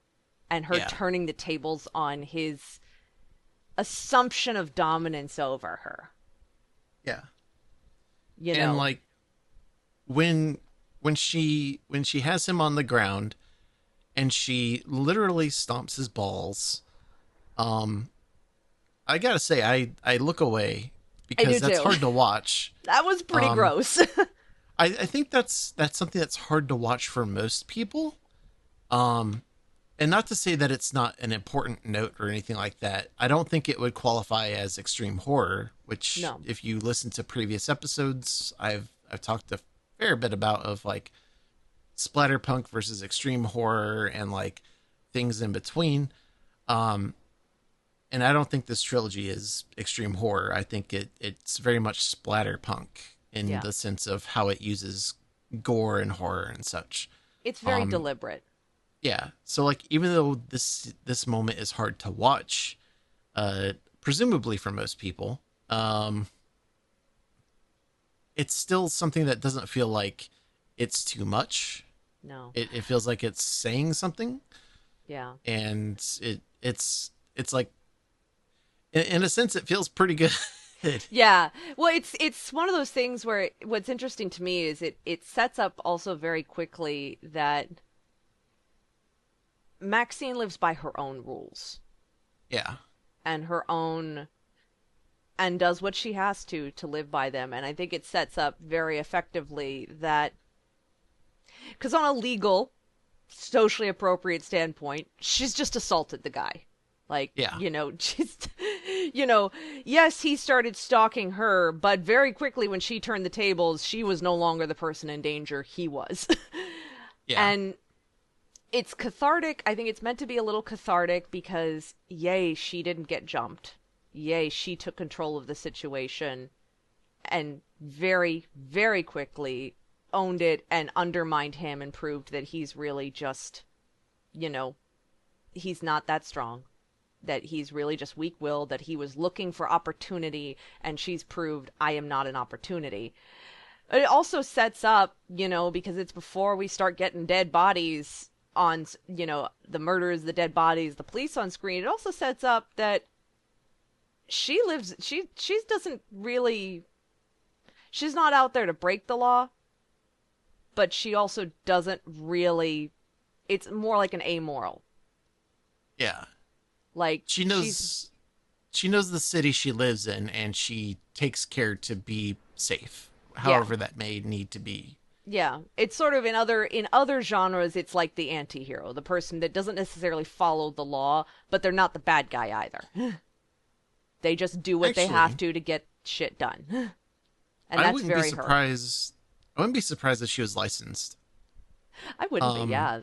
She could be very. I I think especially considering that it's the time of the Night Stalker, I see her as somebody who took the initiative. If it wasn't during the Night Stalker or before the Night Stalker, it was definitely during the Night Stalker. She took initiative. She got herself practice. She got licensed. She got a gun, and she carries it with her. Yeah. Um, because she knows that Well, in that people part be I crazy, well, and that and part to me also makes complete sense that she got there and just went, and also she's a Texas girl. So yeah, you figure at some point she's also been around a firearm. But yeah, I completely believe that it's like if somebody went, "Well, do you?" She'd be like, "Yes." yeah, But she'd also, I feel like her response if somebody dared to challenge her license and they weren't like a cop, like that was just clinically being like, "Show me your license," that she would probably also give them a, "Do we want to go down this path?" Like kind of how she'd handle it a little bit like the Buster Keaton of, "I dare yeah. you. I dare She you would to make me prove it." Thinking about she it in would the shut that shit down hard and fast. Yeah. thinking She about it in the don't take shit. thinking about it in the context of X as well, it's like, I mean, she has direct experience like with how the darker parts of the world works. Like you think, like how long were Pearl and her husband, murdering passersby and tossing them to the gators before the police ever showed up, and it took Pearl and her husband murdering all of her friends to finally show up at that backwater farmstead. Yep. And so it's like Mm-hmm. she knows she lives in a world where if someone doesn't do something when they find a predator then and there, they're gonna keep predating. They're gonna Yeah. keep She doing doesn't that rely on shit. the system to solve the problems. She solves her own problems. Which is funny because Detective Williams tries to thrust that upon her by saying you should protect the other girls, you Mm-hmm. know, Mm-hmm. but Maxine protects herself because Yeah. she is somebody who relies on herself. It also Yeah. ties Uh, into what Well, you and guys said at the start. Who, like you guys talked about, it was the public that was heavily responsible for finally catching the Night Stalker, not necessarily like the system of the police that did it. mm-hmm. yeah. Yeah. Yeah. And I think it also goes into, I can't believe we're not touched on it, but one of the really important kind of, the phrase that kind of thematically sums up Maxine in particular, this film, and we see it at the very beginning, because I think the very first shot of the film is actually another flashback to when she was a child with that evangelical father and the camera on her, and he goes, "Say it like you mean it." And it's her Yep. phrase, "I will not accept a life I do not deserve." And she uses that like an anthem and like armor. She says it multiple times throughout the film, and it's kind of, that has become her anthem. And it's very focused on, from thematically for her, it's very much of she won't accept it. And Hmm. yes, she feels she deserves it, but it's the side that we don't get from Pearl, is that Maxine also feels she deserves it, but she's gonna fight for it too. Yeah. And I think that's the difference, is she knows how the world works, and so she's seeing how bad it can get, and so she's gonna, you know, claw her way tooth and nail to what she wants and what she Yeah. thinks she's owed. But she has no illusions about it. You know, she doesn't think it's going to be easy. She knows it won't be easy. Yeah. And So, oh yeah, go ahead. I was going to say, and I think that's where, you know, the director, Elizabeth Bender, kind of checks her on that, because you got the part, don't let it go to your head. Yeah. So let's see here. So we dealt with Buster. I think that after that she's back with Leon for that first time. Leon, that's Um, when the tape shows up. Like, they're watching Puritan, because it's the movie. The role she got is for the Puritan 2. mhm. So it's a sequel. And She's doing her work. yeah, she's really genuinely sitting down doing her research, you know, and that's when the film, she hears the noise and opens the door and finds the film, and when she pops it in, it's like property of such and such police, and oh, she recognizes herself. Yeah. So much so that like it freaks her out. She pulls the tape out and she kind of treats it like she herself was caught with porn, like kind of as like a kid getting caught by their parent. Yeah, she Um, really, you really get the impression from that she has tried to bury that past.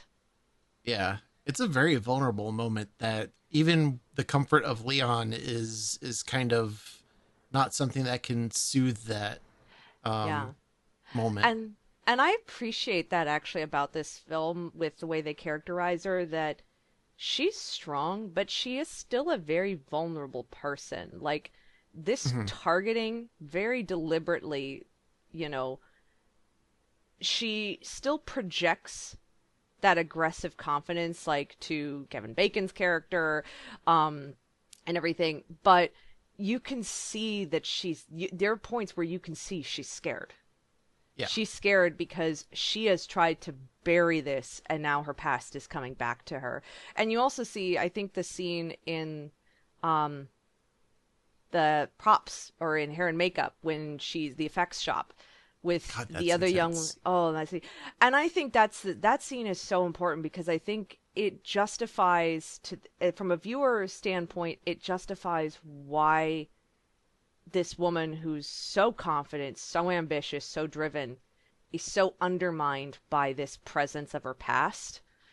Because, oh, ick of her feeling Pearl's hands on her again, of feeling. And I think this is where the film makes sure that we know that from her perspective, Pearl was being very much like a sexual predator. Yeah.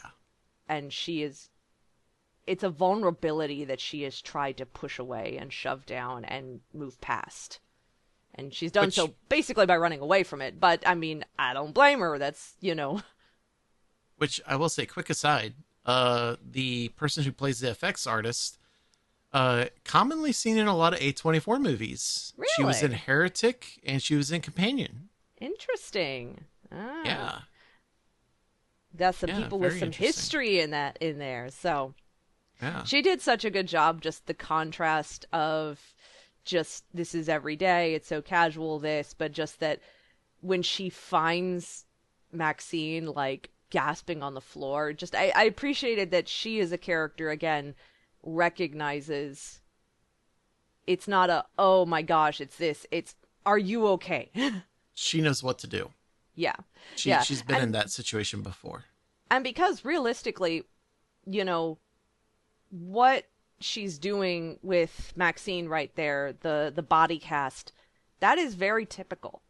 And that is what it takes to get like those like full like upper torso casts. I mean, I've watched because, for a while I was looking at doing like learning more about like prosthetics and facial prosthetics. That's how you go about doing that. And I've literally listened to like professionals talk about, do you do like being like, yeah, it's weird and it freaks people out because you're completely covered.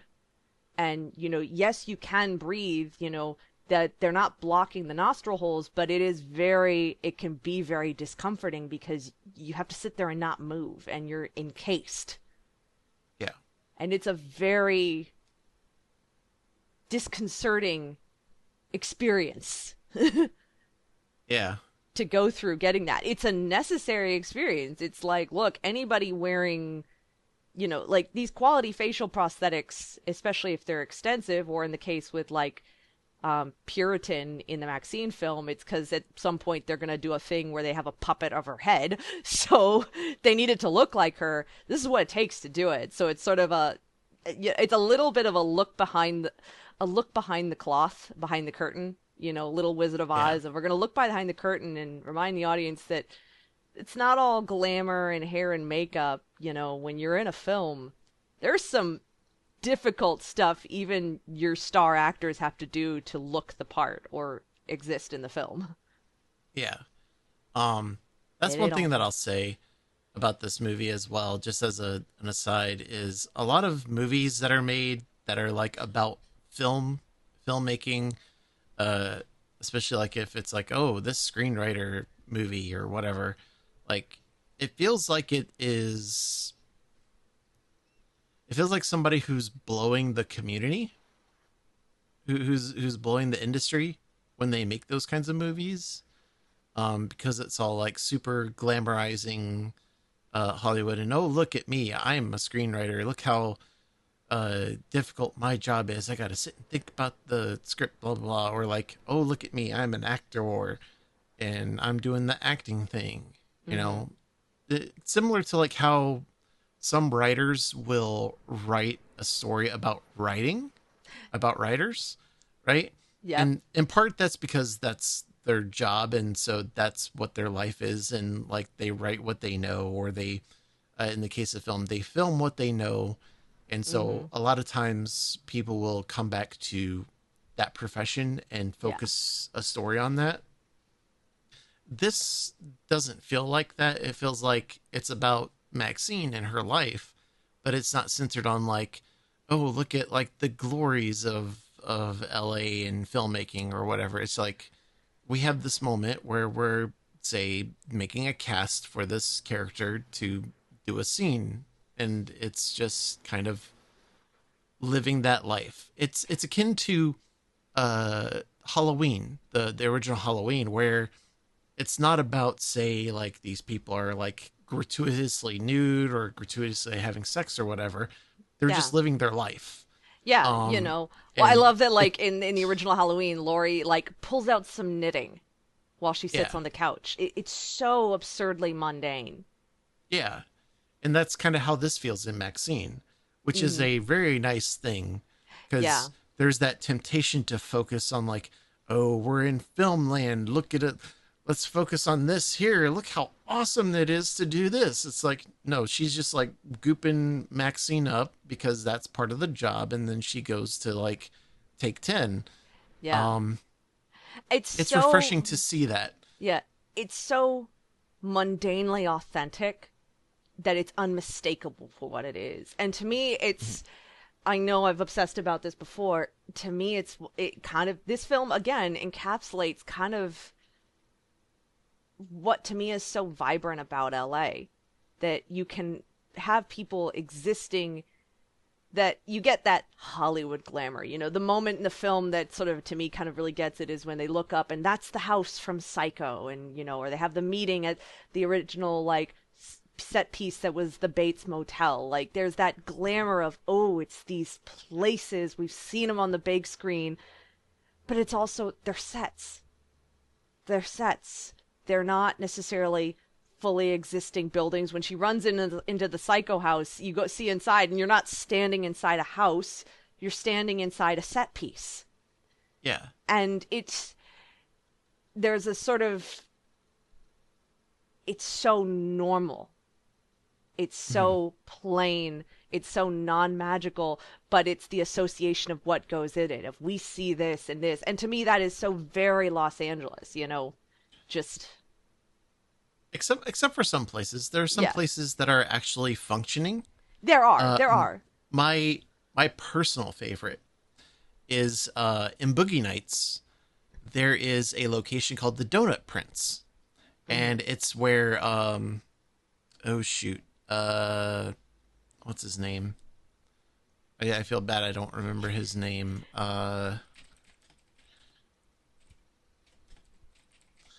Let's see here. Don Cheadle. Wow, I Oh apologize, yeah, Don yeah, Cheadle. Um, it's where Don Cheadle goes to pick up some donuts for him and his wife, and it's held up by a guy who is wanting money and stuff like that, and like it it's a moment of, oh shit, bad things happened, mm, but Don Cheadle makes it all right. Um, that Donut Prince, I've been there. yeah. It's amazingly good. Like there is no better donut place in LA. Like Oh, I'll have to stop Voodoo by there. Donuts, like Krispy Kreme. No, Donut Prince. Go there. Nice. Well, and Like that's the it. thing. Like, there are places around LA that are exactly what they are, and what you see like inside is this. And I think that to me, it's just, but to me, it's like when it is just, oh, it's a backdrop, where it's a set piece, or it's not a full building. There's something to me, and I think I enjoy seeing what goes in behind the scenes. And I think you and I can relate to this. To me, there's something imaginative, vibrant, almost magical about even seeing behind the curtain a little bit, and There seeing is. this is what it looks like over here. It doesn't always look like what you expect it to, but that's what makes it work. Yeah. And that Um. level of sort of just imagination that goes into it. It's why, like, to me, you know, it's fun, like, you know, like when I go to Disneyland, like one of the friends I go to Disneyland with also works in film. And so they've commented like when we've been there about just being impressed with the production value. And it's always fascinating when I can hear stories about like behind the scenes of like how, you know, just the little things that it takes to make the experience be what it is on the outside. And to me, that doesn't ruin the magic of it. Because Yeah. to me, the magic is the people and everything that comes together that makes this happen. Yeah. Um. My one of my own experiences. So when I was at the academy and I was doing my bachelor's in acting, Mm-hmm. one of the things that we got to go to some of the back lots at Universal, Nice. right? They had a Nice. deal with Universal. I'm assuming they still have that deal. But you would go to one of the back lots they had.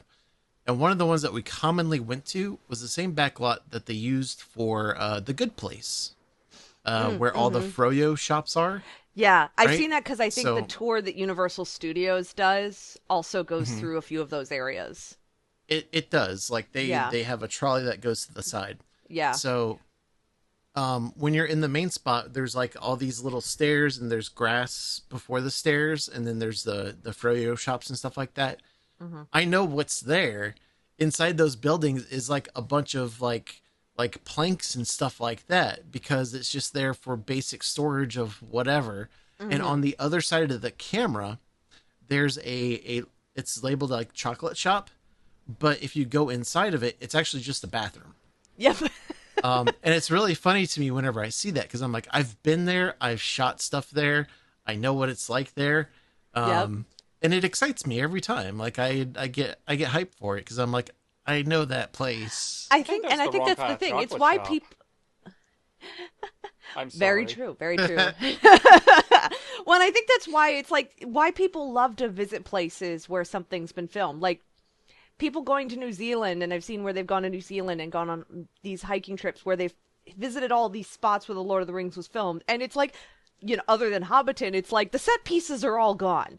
They built these places, these set pieces, these beautiful things, and then like good stewards, they took it all away and left. Because again, other than Hobbiton, where they really truly built it, but even then, it's still like, but like, people are like, oh, here's Rohan and the hill, and the city's gone from there. It's just a hill, but there's something about going there and being like why people go to these places, because we know what was here. We see it in our mind, and Yeah. there is something fantastical about it.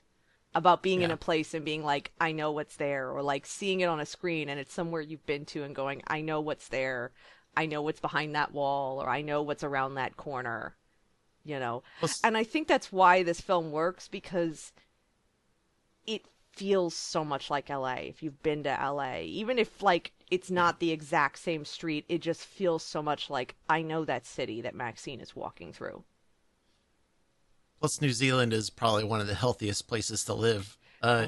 But yes, you are correct about LA. Like, it feels so much like LA in this movie. It's phenomenal. Hmm. They did such a good job with that. Like, Masterfully done, honestly. Very masterfully done.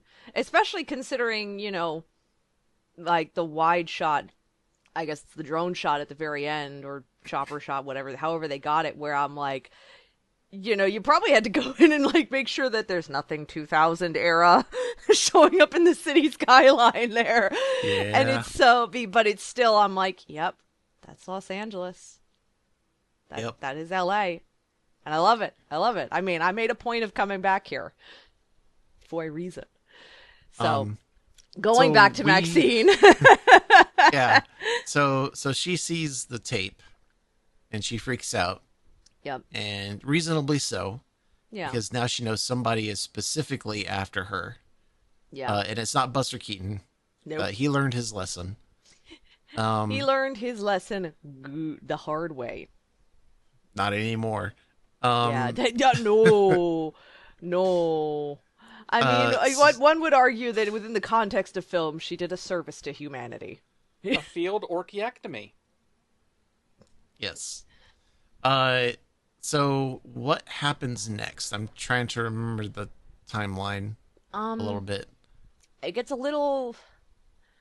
I want to little murky say, for yeah, us. I've got a little bit of a murkiness because I think it's that same night Leon goes back into the shop or something, or it's the next day. There's a little bit of a blend together of days. I think feel that's.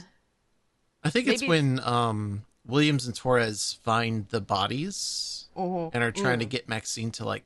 It's the next day they find those first bodies, Yeah. and they approach Maxine because you're a person of interest. Yeah. You know. That And you it's the seem first to time be- that we see Torres act like a total dickhead. Yeah, you right away figure out this guy is a little bit. He's bravado. Yeah. He's also know? got that whole like actor cop thing in his head where he's like, this is how cops should be, which makes me also think that he is relatively new to copping. Yeah, yeah. Or just Because if he has wasn't, really, he wouldn't be behaving like that. or has just moved up very slowly because he was still trying to be an actor for so long, and then finally was like, "Fine, I'll just keep." Because I mean, he's a detective, Yeah. so and that takes some measure of advancement.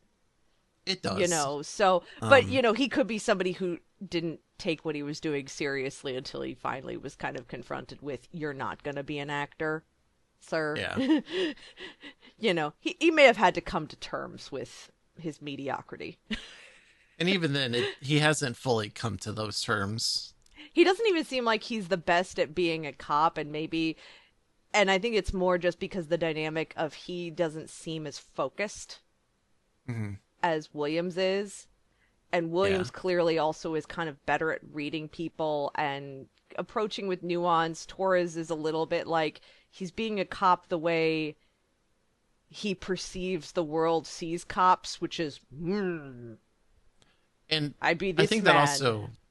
I think that also further lends to the idea of like she's had to work really hard to get to that same position where he's just like goofing off and like Yeah. he just kind of like almost feels like he fell into that position. Yeah, yeah. He happened to have a few good moments, and now he's a detective, so at least he's still got a career. She's had to work to get there, which is why I love that he fucks up later when they're trying to confront Maxine in the morgue, and that Yeah. she just straight looks at him and is just basically like, dude, the fuck? After, like she does not waste time calling him on the fact that he pretty much fucked that up. Because she's already Yeah. recognized, you can tell she's already recognized that bullying isn't going to work with Maxine. Yeah. Wasn't know. that when Leon dies? Yeah, because that's the one Yeah. that really shakes up Maxine. Yeah. So I want to say that's a day later. There's kind of the mundane, like she gets the tape, and then the next day is when she's with getting the prosthesis done, the facial Yeah. cast, and then I think it's that night is when because then she gets the script. She has that awkward interaction with the PA. He gives her the script. She gets a few more, I think, words about production. And then it's that night while she's editing, while she's highlighting her script, because she is so focused and so hardworking. So she's immediately going through the script, highlighting her parts, and trying to learn it. That during that time, Leon is killed, and very violently killed. Like, Yeah. in a way that you feel like, again, our villains, they're trying to rattle her. Yeah. It's brutal. It is, and it's But so sad. it also fits that particular way of killing because the killer also carves into his victims Yeah, the sign of like the upside down pentagram. yeah. Um, He basically is which marking them as being like Satan's Yeah. spawn sort of thing. and this is during the Satanic Panic, so it We're kind of reminded lines up. regularly that there are protests going on at the outside these lots with people being like, Hollywood is corrupting our children, that sort of thing. Yeah. Um, so we get to experience that. What about our boy Kevin Bacon? John Labatt, I believe his name is. Oh, Bacon is very good at playing a dick, He really is like, playing a slime ball. I and mean, and skeevy he's not, slime ball, creepster, and not and he's necessarily not, in the sexual way, just creepy. and he's not that kind of sleazeball who is kind of a pest, but you can make go away. He's violent. He's violent and he's like a cockroach. Yeah. Because and I love when she confronts him when he's got the car and he's trying to like, you can't escape, honey. And she goes up to him and she definitely catches him off guard. She approaches him because he's got the camera on her. So again, he's trying to mess with her and she goes up to him. I love that it's the keys. It's such like a, Oh, yeah. she knows what her outs are and that she just beats his face and he still comes back.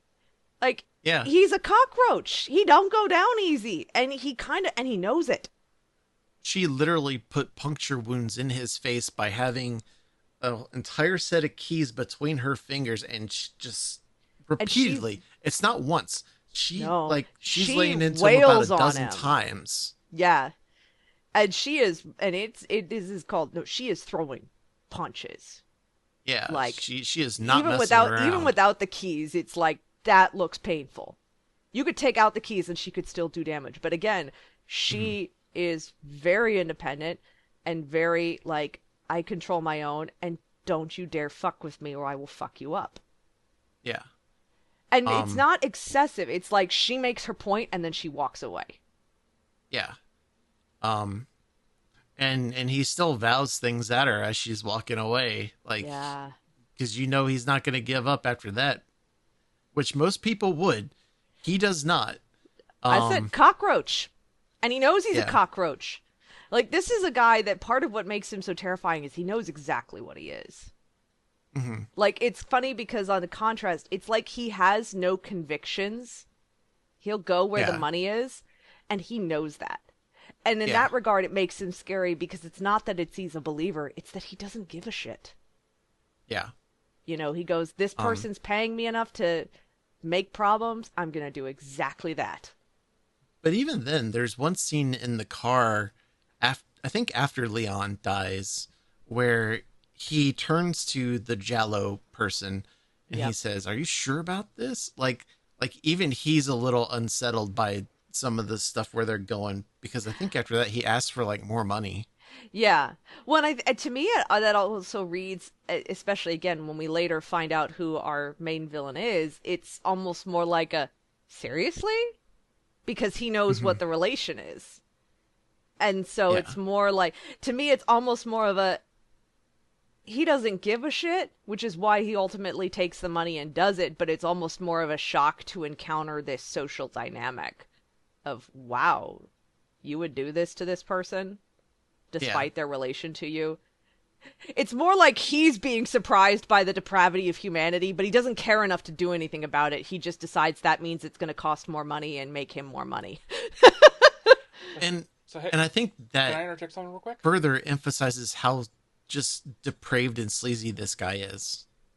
Very, So very. so Liz, Yeah.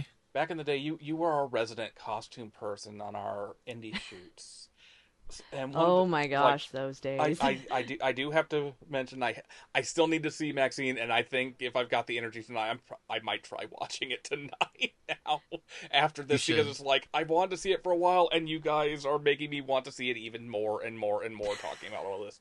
But so I looked up Kevin Bacon's character in the film, and I'm Mhm. looking on Google Images because when you describe him as this kind of really gross looking, I'm like, I gotta see what this guy looks like. I can't wait. And I'm like, wait a second, that looks familiar. It's like, have either of you seen Chinatown? No. Yes. He Okay, looks like Giddis. yes, he looks exactly like Giddis, and he also there's another he looks like that. I don't know how familiar either of you are with this. He also looks like Kolchak, Carl Kolchak from Kolchak, the Night Stalker, that old TV movies turned short run TV series. Uh, Gavin McInnes, I think, the father from A Christmas Story. So I'm kind of fascinated by them choosing this look for him. Like it's a very, in a way, it's a stereotypical kind of PI look. Though in Mhm. Kolchak's case, he was a reporter, not a private eye. But of course, Giddiz was. It's like like not just with the suit. Like from what I saw, like after she fucks up his face, he's got Giddis's nose bandage from where no. He does. So it's like I'm just kind of fascinated by the idea of like using such a specific kind of this very specific like LA, Las Vegas style of investigate like feels weird to say but investigator's costume, like the light Yep. jacket, the kind of the slight elements of color, that fucking hat. That hat you never see anymore these days. Ugh. Yep. Yep.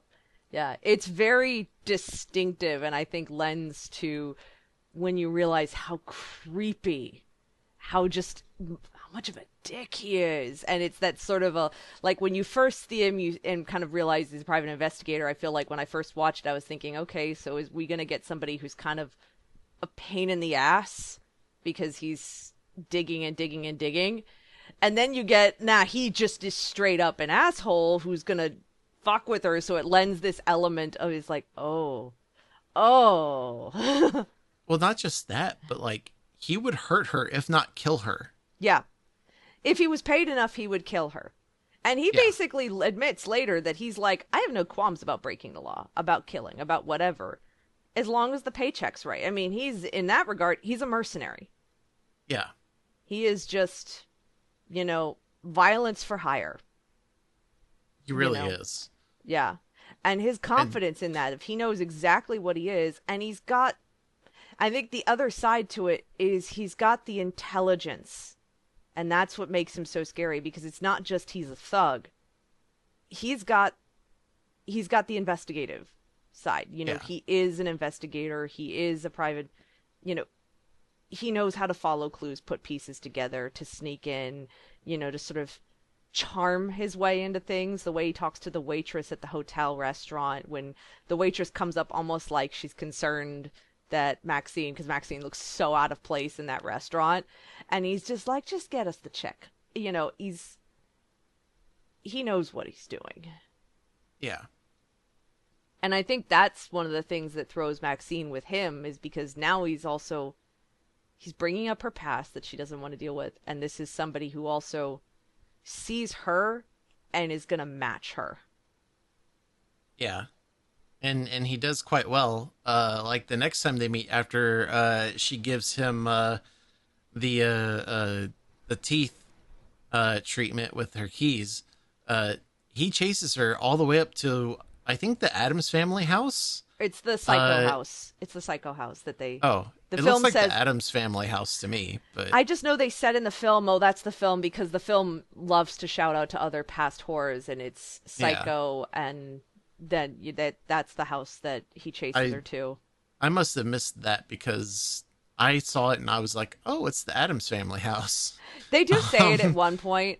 I enjoy that there is something to me about the fact that, jumping into that scene, that, again, I appreciate that this film doesn't shy away from showing that despite her strength, Maxine is still vulnerable. She's not, she can still feel fear, and she does feel fear, because he really catches her off guard.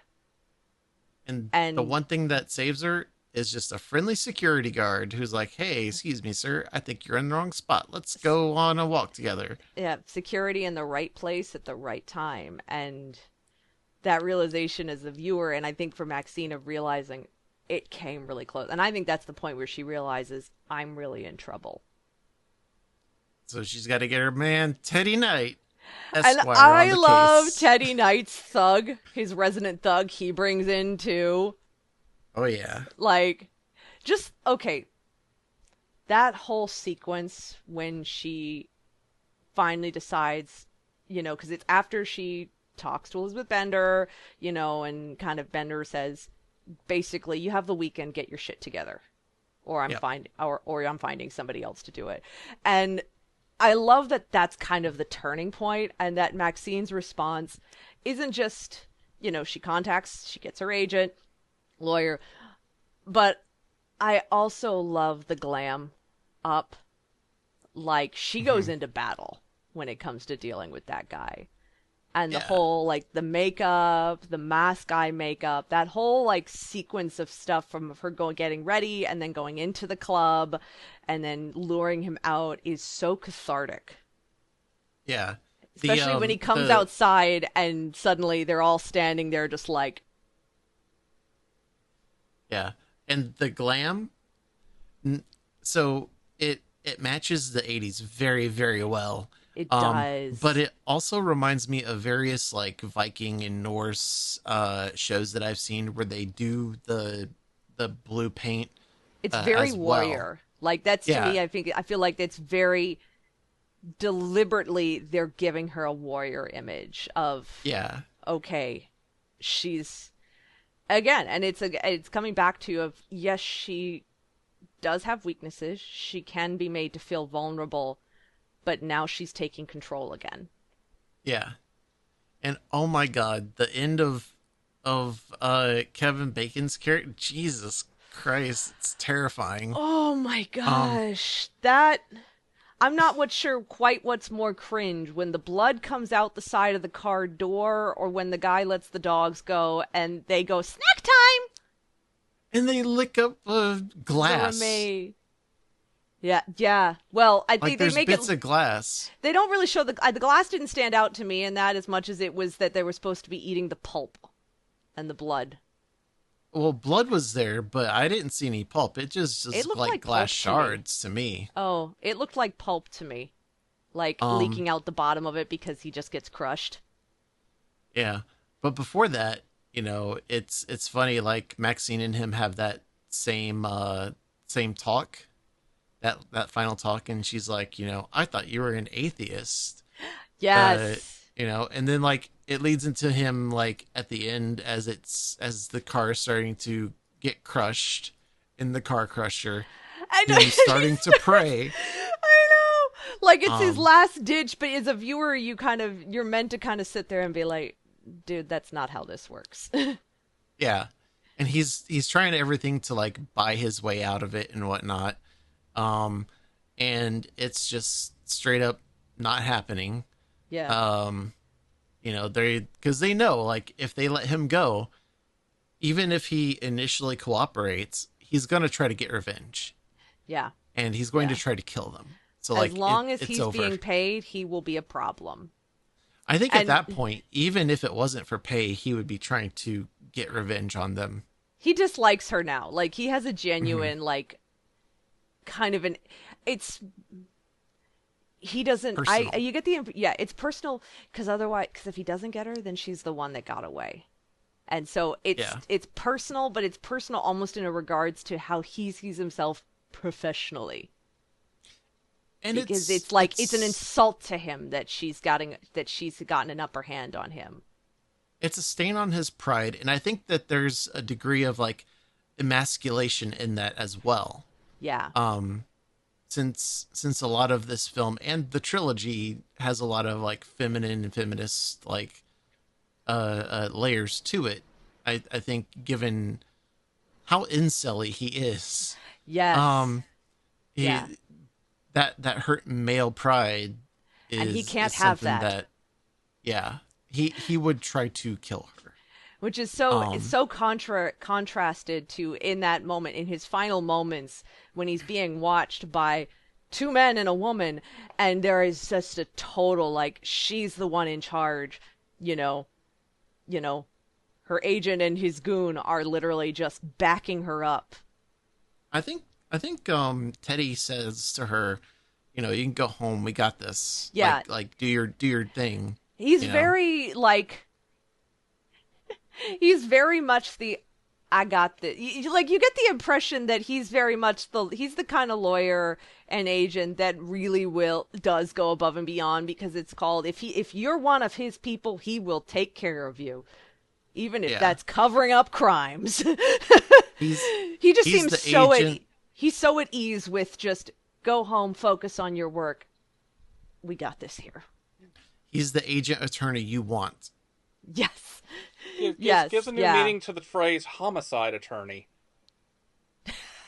I've never heard that phrase. I have very rarely, but yes, yeah, it's very much like, he's just gonna hide the homicide. But he's very much the one that you as a character also feel like, yeah, there's no way this is ever gonna go back to her. Yeah.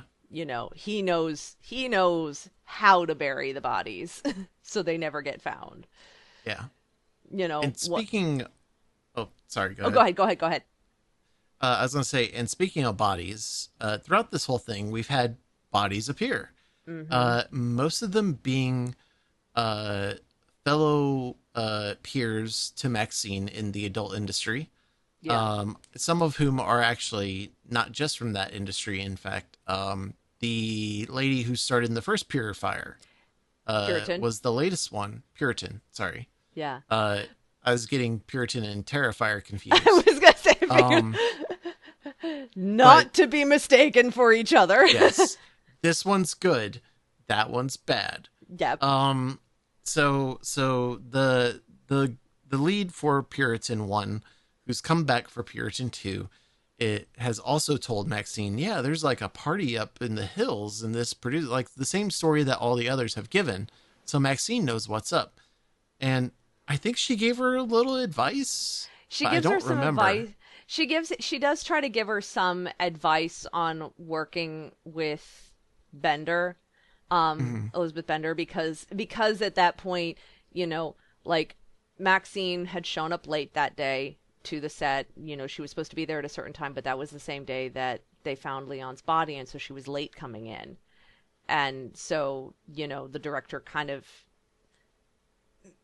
gives her a bit of that terse, like, you're late, this is when I expected you to be here, you know. Um, And well, it's I mean more like Maxine giving the other lady a bit of a warning, a bit of a heads up. I think she did, but I don't no, remember. she doesn't. No? She's mostly just digesting in that moment. I think Okay, because so at that point it's she's still straight up looking out for herself. well, she's shaken up by this point because Hmm. that was the morning Leon's found dead. She's gone to the morgue. They're trying to push her to, like, Detective Williams is trying to push her to, like, help us catch this guy. And Maxine is Yeah. still very shaken up by everything that's happened. So Hmm. she is very much off her game when she shows up at the set. And now on icing on the cake, she's late to basically her first day with a director who's not known for being gentle, Yeah. who's much more of a, if you want something done right, do it yourself. Yeah. So so even that lady has been killed at this point. Mhm. Um I don't and think as an Maxine is audience you know that yet because Maxine doesn't find out she dies until she's in the hills. that might be Because the case. Yeah, it's the that's right, suitcase. The cuz the suitcase. suitcase. Yeah, yeah, yeah. Yeah. Um so I forget what it is that finally prompts Maxine to go to the hills. I can't quite remember, but she does start to she gets a note, I think, that says something like, again, it's another ominous note.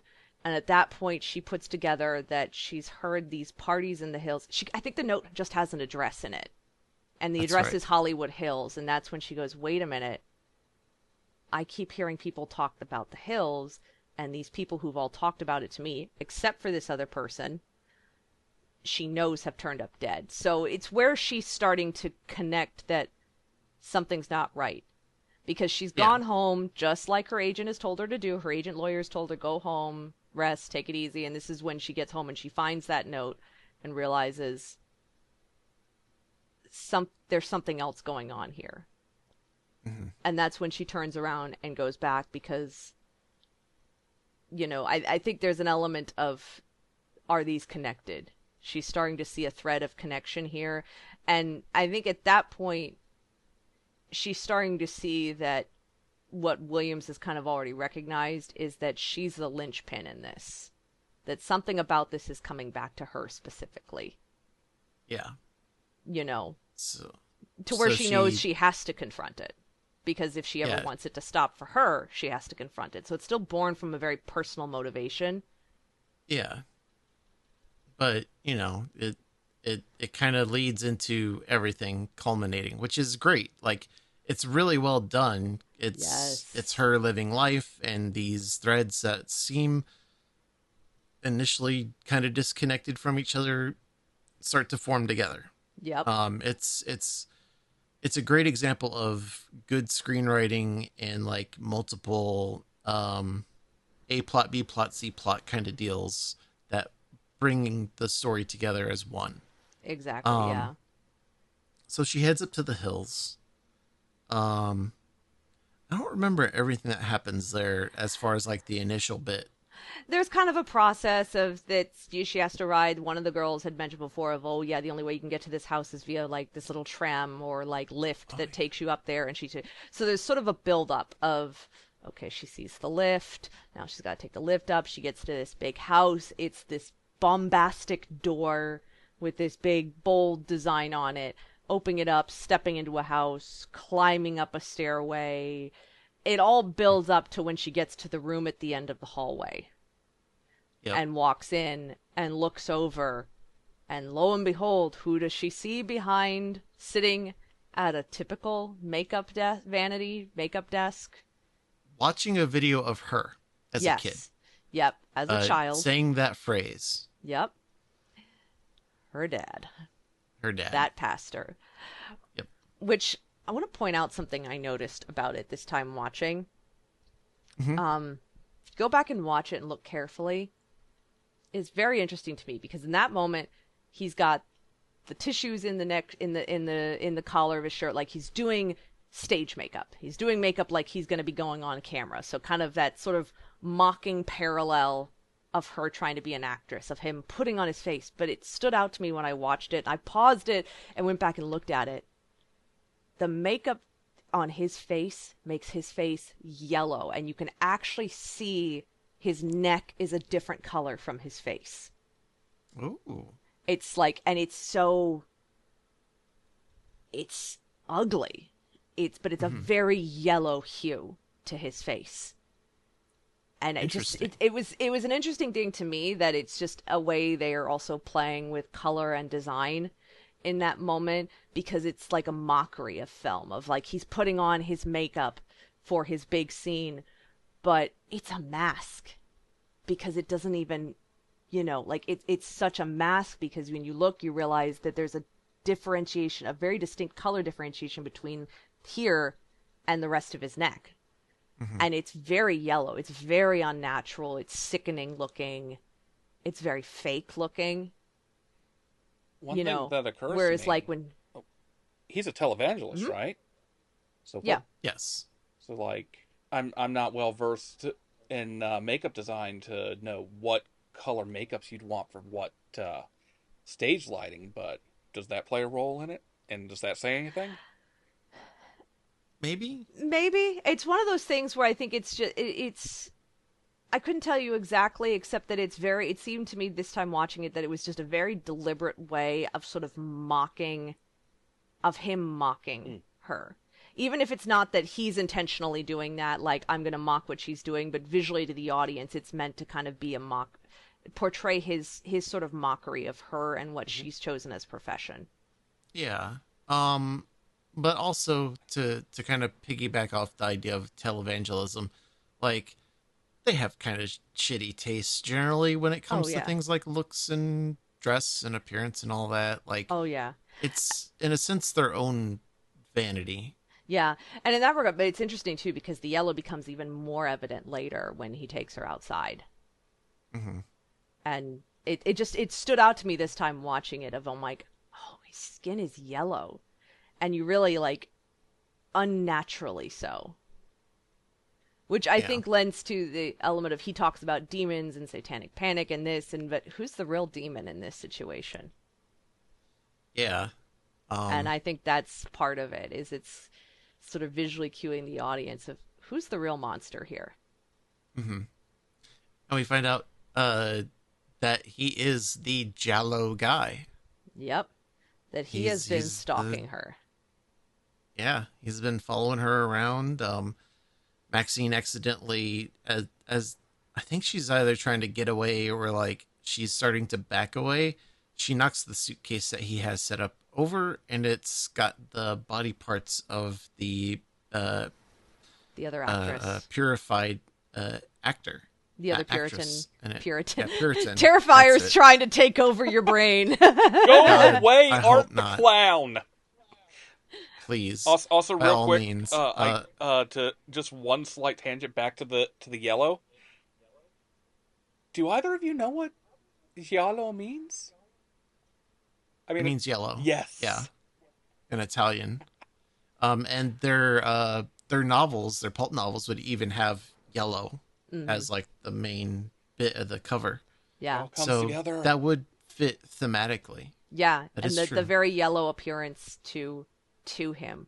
Whereas when you look over at her, she's got a very, she's still got like her makeup on, but hers is very, very natural.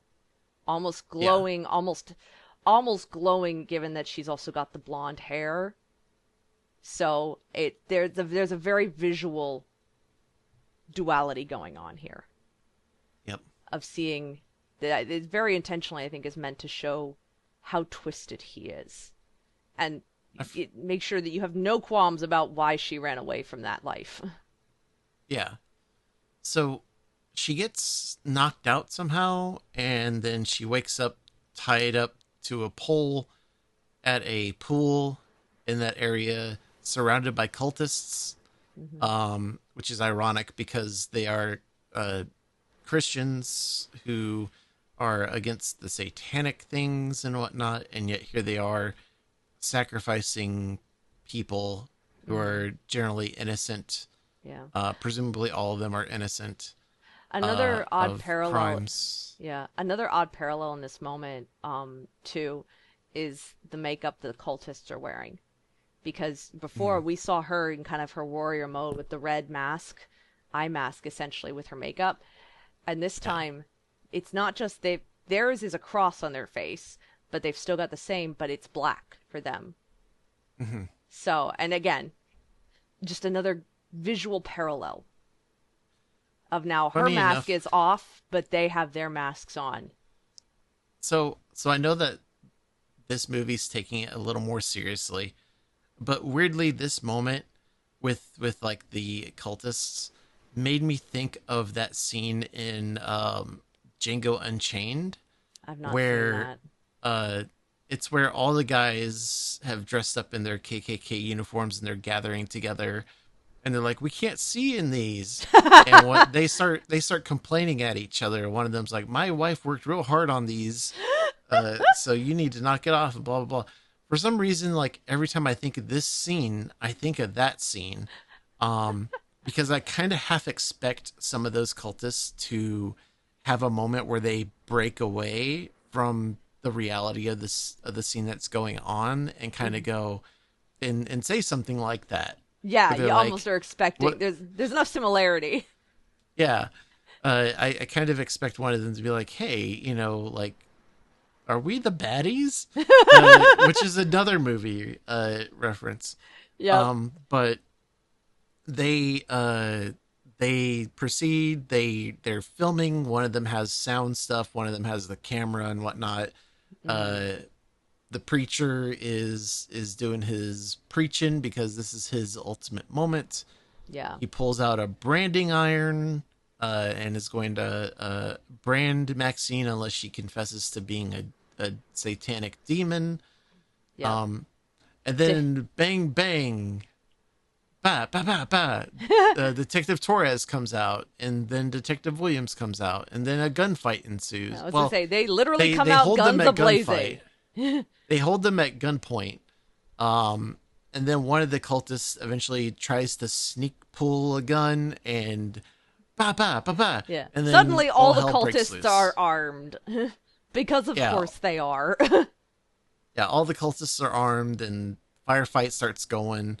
You figure out very Maxine- quickly that they're not that good in a firefight, whereas you've got the two detectives who, when you think about how outnumbered they are, it's to me, there's an amusement of, yeah, they may be armed, but the detectives are holding their own against a whole group of armed people. The cultists aren't quite stormtroopers, but they're missing. Yeah. Listen, it's the armor of God, not the firearm of God. Yeah. I'm so but sorry. during the It's burned into my firefight, brain from years of Christian schooling. but during the firefight, Maxine pulls out a switchblade, I believe, Yeah. or she's some in other her- sharp object. She has a and blade she on her. starts, Yeah, she starts cutting away at her bonds. She breaks free. By that point, her father has run off. Well, he catches fire and jumps in catches the pool. fire. That's Yeah, the right. brand, I think he drops the brand and the brand lights his robes on fire. Yeah, And he falls. He happens to get lucky enough to fall into the pool. well, I think he actually jumps in. Like, I remember watching it, and it was like he kind of knowingly jumps into the pool, which I have to admit, yeah, you're on fire, jump in the water.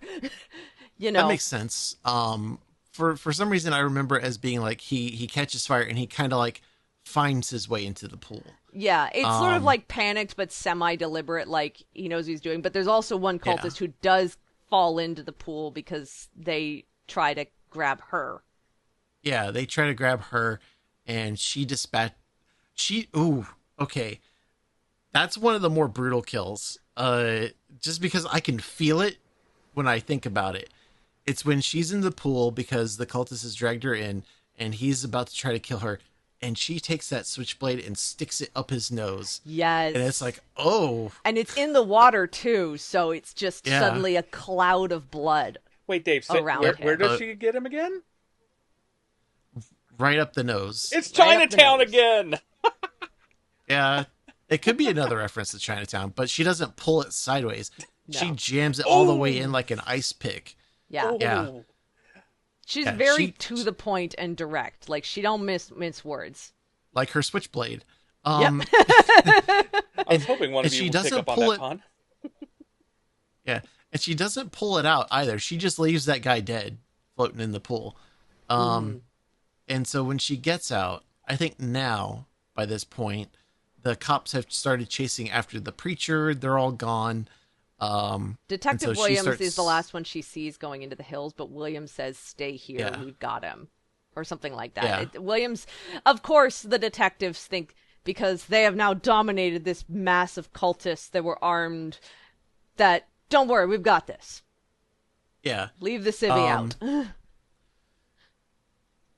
And then when Maxine catches up, because she decides to follow anyway, um, Torres is on the ground and he's like holding his neck, and William says, stay here with him, make sure that he's gonna be okay or whatever. And like he can't even talk, and he just kind of fades. Yeah. Um, He says a little bit then- because that's when he says, "I was going to be an actor too." Yeah. That's when he reveals that he basically came to LA as an aspiring actor. That's right. And then he does make a really interesting, because I always found it interesting that he looks out at the city and kind of, I can't remember his exact remark, but there's an element of, it's meant to be sad. That there's a Yeah. part of him, he may have been a bit of a dick and bravado, but he meant well, even if he Yeah. sucked at it. And it's funny, he gets the sad moment. Then when Maxine hears like gunshots and stuff and she runs over, like here comes Detective Williams saying, I got him. And she's got like, I forget what it is in her eye. She's got like And his she cross. just like, yeah, his cross is in her eye. Yeah. And she just like falls over dead after being like excited. Like she's like, I got him. And they're just like, I don't think she actually dies. She still survives. It's just she falls Really? over. Yeah. I didn't think I she thought died. she died. No, I think she still survived. It just was kind of manic energy. I mean, maybe. Maybe? I read it as like she got iced by that guy. Now I want to look it up. I'm like, but either way, even if she Either lived or she's dead, died. or she's got a cool eye patch going forward. Yeah. Schrodinger's detective. So wow. She went over the hill, so she could be alive, she could be dead. We don't know. We can't see her. Yeah, but if we look, then we know, and she can't maintain both states at once. But Maxine goes where she was, and she sees her father laid out on the ground. I think bleeding out, and she's got a shotgun, I think, or she picks up She has a a shotgun. shotgun. She has the shotgun. Yeah. Um, Yep. Mhm. and it's at this point he's talking to her, and there's a helicopter that flies in above and has the spotlight down on her, and is like, put the gun down and blah blah blah. Do not, like, basically saying don't kill this man or whatever. And Maxine, she does she has the cool moment where she says the whole thing of like, now say it with me. Yeah. And it's that prayer thing that he had her say when she was a kid. Well, it's funny because in that moment, there's almost a moment where it almost reads, because she goes back, say it with me, the same way he told her and he does, where there's almost an element, and I forget what he says to her just before then, but there's an element of her kind of saying, I'm here because of what you taught me. Because it is a phrase that he taught her. It is, her anthem is the anthem he gave her. So kind of in a weird way, it's her acknowledging his role in getting her to where she is, and him kind of realizing that she took away those lessons from me. It's not meant to really make you feel sympathy. I think it's just sort of a recognition of there is still a father-daughter dynamic in there. Yeah. You know, of that he did still help shape her. You know, but she also needs to be free from him. Well, note, though, that in this moment, too, this is where the scene starts to really break up, and before we see what happens next with him, we actually jump forward to her in an interview show with her lawyer. So now we jump around a little bit between some things where they're like, suddenly it's like she's noted as being on TV because she survived and helped capture this murderer, and, you know, her sort of they jump forward to us seeing her assume this role as a public face that's now not just somebody who was in porn. Yeah. Of being like an actress. A woman. And I love, you know, her agent lawyer standing there with her while she interviews on the show, and, you know, she says all the right things. You know, she's getting out of the car at the premiere because they say, oh, yeah, and you've got Puritan 2 coming up soon. And then it's the end of production or something. No, it's not the end of production. It's the production, which I guess which you realize was put on hold because of the other actress getting murdered. And the director being like, we're going to take a moment of silence, everybody, for this actress, you know, for the people who died. And I love the little moment of she looks over and, like, you know, I'm assuming it's supposed to be like her first AD or something. They both sort of look at each other and it's done. Now let's get back to work. So that's the first AD. Yeah. The life goes on. You know, they write that there's kind of an acknowledgement if we lost somebody, but we got shit to do. We got a movie to make. Let's go make that movie. And then the premiere of the movie, and Maxine is truly had her breakout role in this. Yep. You know, and that's after that is when we come back, I believe, to the hill behind the Hollywood sign, mind you, with him. And then what does she do to her dad? Boom. Mind blown. Oh yeah, she splits that melon like it's Gallagher. Mm-hmm. It's pulpy. It's a very pulpy boom boom. It really is. So, I even like the way they play it at the beginning, that they don't immediately show you, that they kind of jump forward and confuse. It does confuse you a little bit, but it's more like we're really going to emphasize that this is her freeing herself from her past. Yeah. You know. Can I ask the dumb question? And yeah. So again, the person who hasn't seen the movie yet, but from what we talked about with Pearl, I do want to ask the question: is it a flash forward, or is it her imagining what she thinks might be the potential that comes out of what she's about to do? Like less. I think it's a flash forward. I think it's a flash forward. Okay. Yeah.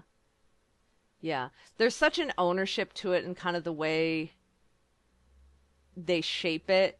And I think that's the point that they sort of are trying to make in contrast to Pearl, is that Pearl was not, like, Maxine is very grounded essentially in reality, and Pearl has never truly been grounded in reality.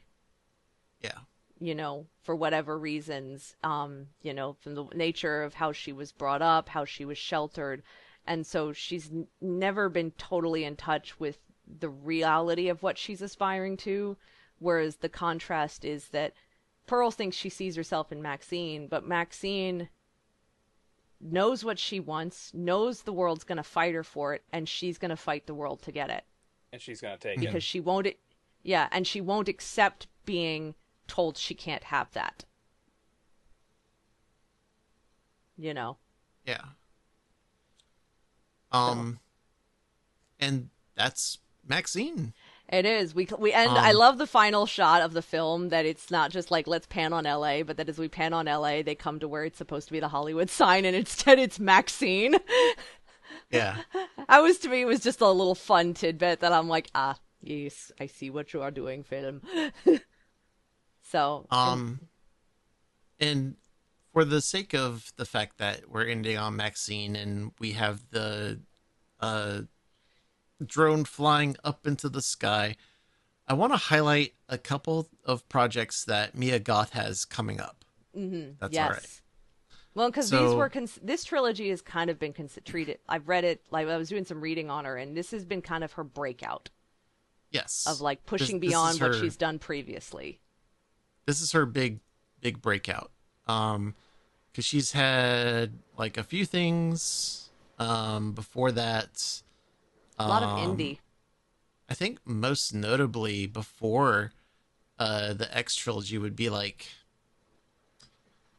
the second Nymphomaniac Yeah, film, which don't watch that. yeah. It's She's not very basically good. been involved in much Um, smaller, more indie projects before this. This has yeah, kind of been, it generally is regarded as this has kind of been the breakout yeah. project or series So of projects for her. Oh, I forgot she was in the Suspiria remake. yeah, Hmm. she was in Suspiria as well. Yeah. But for her upcoming stuff, first one that I'll say is probably the one that I care about the least. Is a Star Wars movie Oh that's going to yeah, be in Starfighters. 2027. That's Yeah. it. Yeah. Um, and then you might have seen me give a weird look recently while we were winding down. It's because like the other one of four, the next one is the Odyssey. Uh, I didn't even and realize they were making that, but okay, or yeah, remaking that it's again. it's coming out in 2026. Oh, And no one the on that weird one. look that I gave is because Matt Damon is playing Odysseus. See? You gave the weird What? look too. What? You you gave the weird Can look. we stop casting? I feels like when Christian Bale was cast as Noah and So Noah's Ark or whatever it was, and I mean I know he's technically Welsh, so at least it's not, but it still is like, what the fuck? this Oh, this that one cast started has was some. studded. Yeah. This one has a lot of stars in it. You got John Barenthal, obviously Mia Goth, Hmm. Tom Holland, Matt Okay, Damon, Robert Pattinson, cheat. Anne Hathaway, Zendaya, This is just literal. Charlize, This is tons of people in it. yeah, Charlize Theron, Elliot Page, John who Bernthal. I haven't heard Elliot Page in a minute. I wonder what he's been doing. Maybe he's Outside been of making other movies, but Yeah, he's Umbrella been doing some Academy is the stuff. last major project I've known that Elliot Page was involved in. I haven't seen that. I haven't either. That's just the only project I've known of theirs in recent years. Um, John Leguizamo, which we talked before filming this. We were talking a little bit about John Leguizamo. Um, and there's just like a lot of names attached to this already. Yeah. And there's like costumes and stuff on IMDb and a boat and everything. So they're working on it. Like they're Oh, filming but it. it's a Christopher Nolan film, so it's going to be like 3 hours. Yeah, but you know, I'm mildly curious. Um, I'm and mildly, then but I've also been getting tired of how long his films are because they're unnecessarily long. true, but I'm hopeful. The upcoming one, Guillermo del Toro's Frankenstein. I'm so looking Yes. forward She's to in it. that. Um, It looks so good. you got you also got like Oscar Isaac, Christoph Waltz. Another Um, big deal film coming out. yeah, and it's coming out this year, which is very exciting. So I'm curious about that. And finally, another one that I'm really excited for. It's in like pre-production, I think, Mhm. is Blade. Oh, They're bringing back Blade, but it's not Wesley Snipes. It's Mahershala Ali who's playing Yeah. Blade, okay. and she is playing Lilith, who traditionally Lilith, the archetype slash character, gets cast often in villain roles for media and stories and whatnot. But I think akin to Medusa, I think there are stories that one could tell of Lilith that are actually more heroic. It's just that nobody has done so yet, Yeah. to Well, my knowledge. Lilith is largely a fictionalized, and so there's a lot of interpretation that's been taken with her, largely, yeah, in the more villainous direction. And Medusa also. Yeah, yeah. But one thing to point out with the Blade movie is, Lord only knows when that will happen, because memory serves, that thing's been in production hell for years. I think they've had multiple dates now that have come and gone for that one. It's been... Right now, I see 3 writers credited. Mm-hmm. That's not a good sign. No, yeah, not. it's it's been, as you put it, it's been in production hell for actual years. Blade's been getting brought up. They announced it, what, a decade ago now? It's been still considered development. Yeah, it's definitely one of those ones that's been talked about, but is still having trouble getting off the ground. Yeah. And this was not an upcoming Mia Goth, but I do want to give a shout out for this one. Haven't seen it yet, but I've heard she is phenomenal in it, and like just completely and wonderfully unhinged. Infinity Pool by Brandon Cronenberg, I believe, the son of David Cronenberg. That's the one where the rich people go to an island, and if you commit any crime is punishable by death, but you can like buy yourself a clone who is executed in your stead, so you can see all the things and the depravities that go up to with that. Interesting. Oh yeah, I remember seeing the trailer for that now. You triggered a memory of it. It's like whenever I think of Mia Goth, I think of that laugh. That I can't like that really. It's like, God, I'm just a note for myself for the future. Put the laugh in here. We're putting that clip in here, and God, oh God, it's good. It looks absolutely insane, that movie. Is that one going on the docket now? Because it's been out. It's on home video now.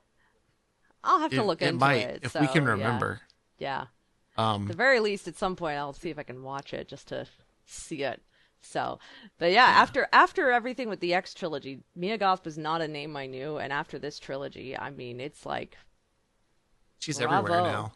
Well, and bravo. Deservedly so. Exactly, yeah. And that's, I mean, it's a very, especially by Maxine, the cast is hitting very hard. Giancarlo Esposito, Kevin Bacon. You've got the Baconator, the real Baconator. Yep. I don't know why I have Delicious. so much fun with his name. I mean, like, was it when we we did Friday loves when we bacon. talk Friday the 13th, and I'm just like, it's baby bacon. I don't know why my brain has to do that. There's so much alliteration we can do with him. Oh God, He seems like a good sport too, from stuff I've seen him in. He does. I just saw the picture you shared of the yellow makeup. Oh my God. You see? Yeah, Yes. it stands out as being very, very yellow. He's more yellow than Data in Star Trek Next Generation. He is. Exactly, yeah. And that's why it stood out to me the second time watching it. It was like, wait a minute. His makeup is so...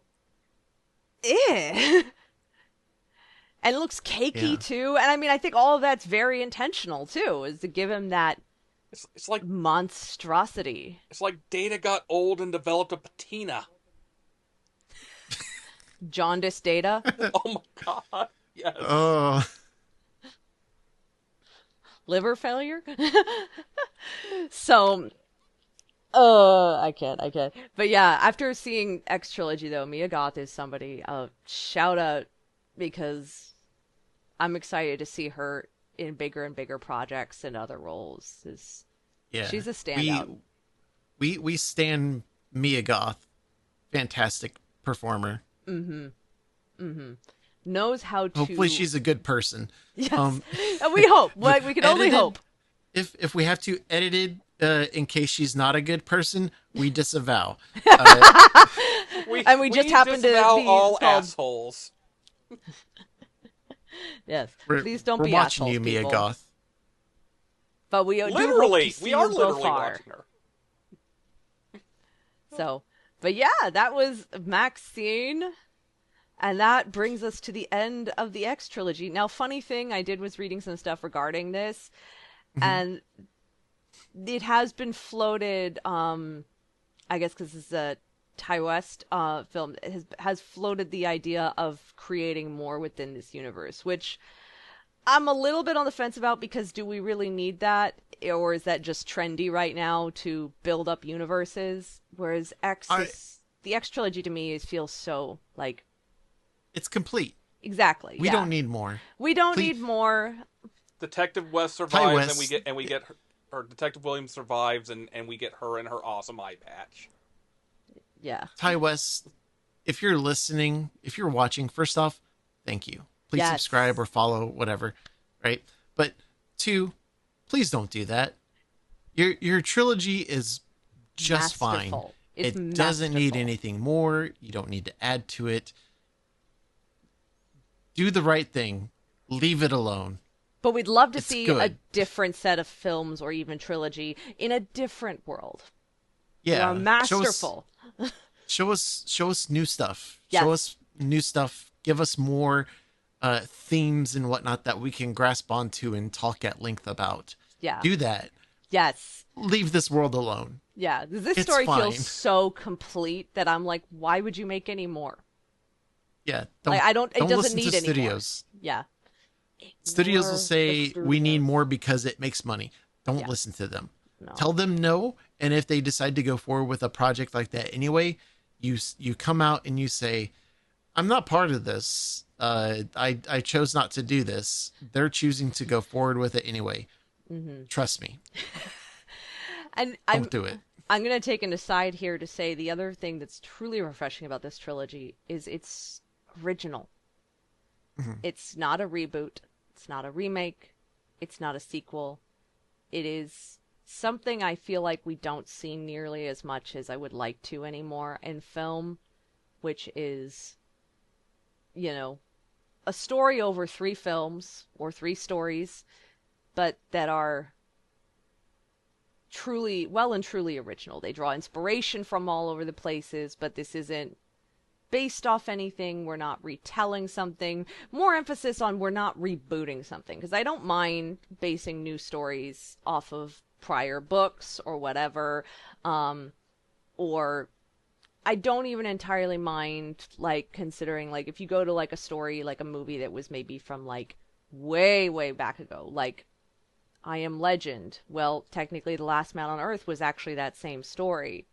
It's just they're separated by decades, so they're so distinctly different at films. I don't mind that, but this whole obsession with remake, reboot, or make sequels.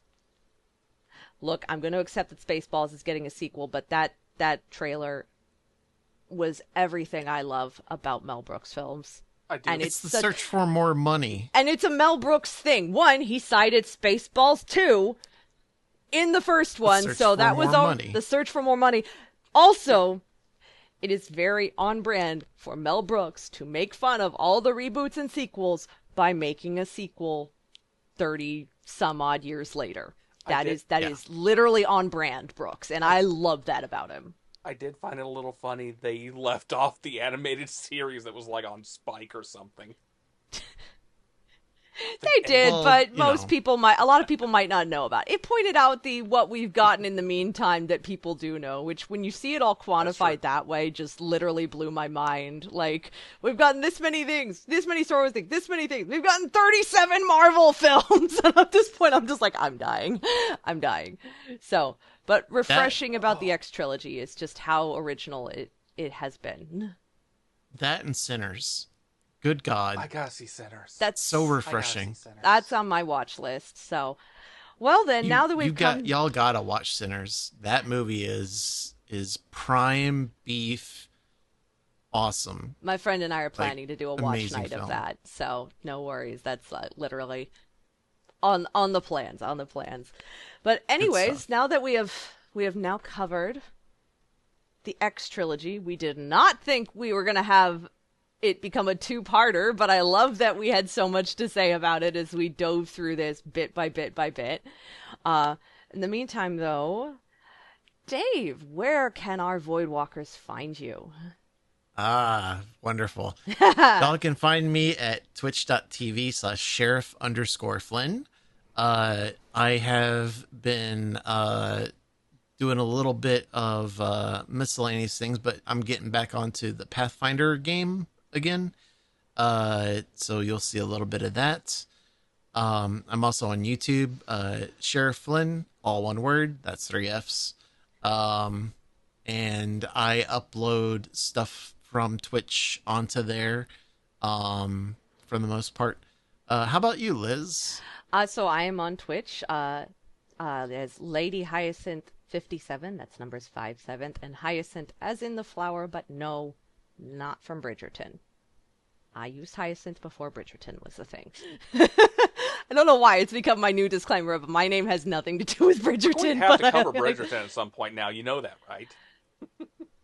You know what? That would be hilarious to cover that. Actually. Put it on the docket. Yes. And now for something completely different. Bridgerton.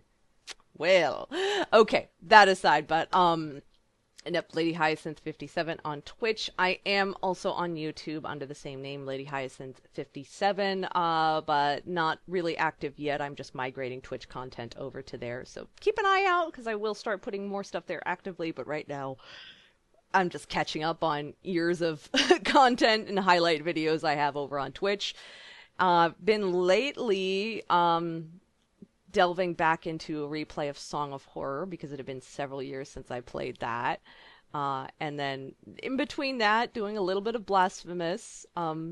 Blasphemous is so fucking hard, and I die so much. So I feel like I have to do it bits at a time because it's otherwise I'm gonna get too frustrated with it. But it is kind of hilarious. It's a learning curve / experience. It really is. It also does not help. It really does not help that the A button on my controller keeps sticking. That's not a good thing playing Blasphemous. Because that's my jump key, and I swear, at first it was giving me problems in Song of Horror, but it's been giving me more problems in Blasphemous, I think, because the way I just have to, like, hit the buttons so much more, so it's sort of comical. But most of the time I am playing Resident Evil games or others. I've kind of just been bouncing around a little bit, so I don't know, but being exploratory here. Song of Horror is taking long enough because I decided to play it on the hardest mode possible, which means I had to replay the first chapter 4 times to beat it. Because and mind y'all, if you've never played Song of Horror, choices matter, and if your character dies, if you're playing anything higher than standard difficulty, if your character dies, they stay dead. So you have to restart the whole chapter if all of your character options die. I had to restart that chapter 4 times. 4 times I killed all 4 characters. That poor Russian groundskeeper. You just yeet right out like the window. Punk. Yep. Whoop-de-doo, I'm gonna climb on the roof. Whoops, here I go to the ground. Where can our Voidwalkers find you? Oh, folks, you can find me over at Twitch and YouTube, both under the username Lanzalencia, LANZALENTZIA. VODs go up on the YouTube. The original streams are up on the Twitch. Right about now, I'll probably be done with it by the time this episode goes up. At least I'm hoping I am, given when the second run releases. But I'm doing a series of streams of my second run through Death Stranding, the Hideo Kojima delivery game, where you also throw UPS bodily guy. fluids at ghosts. The good news is I've upgraded from the point where I'm no longer throwing poop and piss at ghosts, and now I'm throwing my own blood at ghosts. So progress. I have Death Stranding. What a game! I have a little utility pouch that has like 4 bags of blood in it that are Norman Reedus blood. Wow, Fun. that's Very amazing. fun. Folks, if you're listening to the audio version and not watching the video, the face Liz is making is really funny with this. What, my face that's like, okay, throwing bodily fluids at people. No. Interesting. I mean, well, is a ghost still a person? That's a great That's a good question, and I'm glad philosophical you asked it. question. Especially when they're an antimatter ghost, Um, where if they touch you, it sets off basically a nuclear explosion that destroys entire swaths of the game. I'm gonna stay away from those ghosts. I mean, I know I ain't afraid of no ghosts. No, I'm afraid of those ghosts. I gotta deliver this old guy's medicine to him, Liz. I gotta go past the ghosts. He's got a pacemaker. Nope.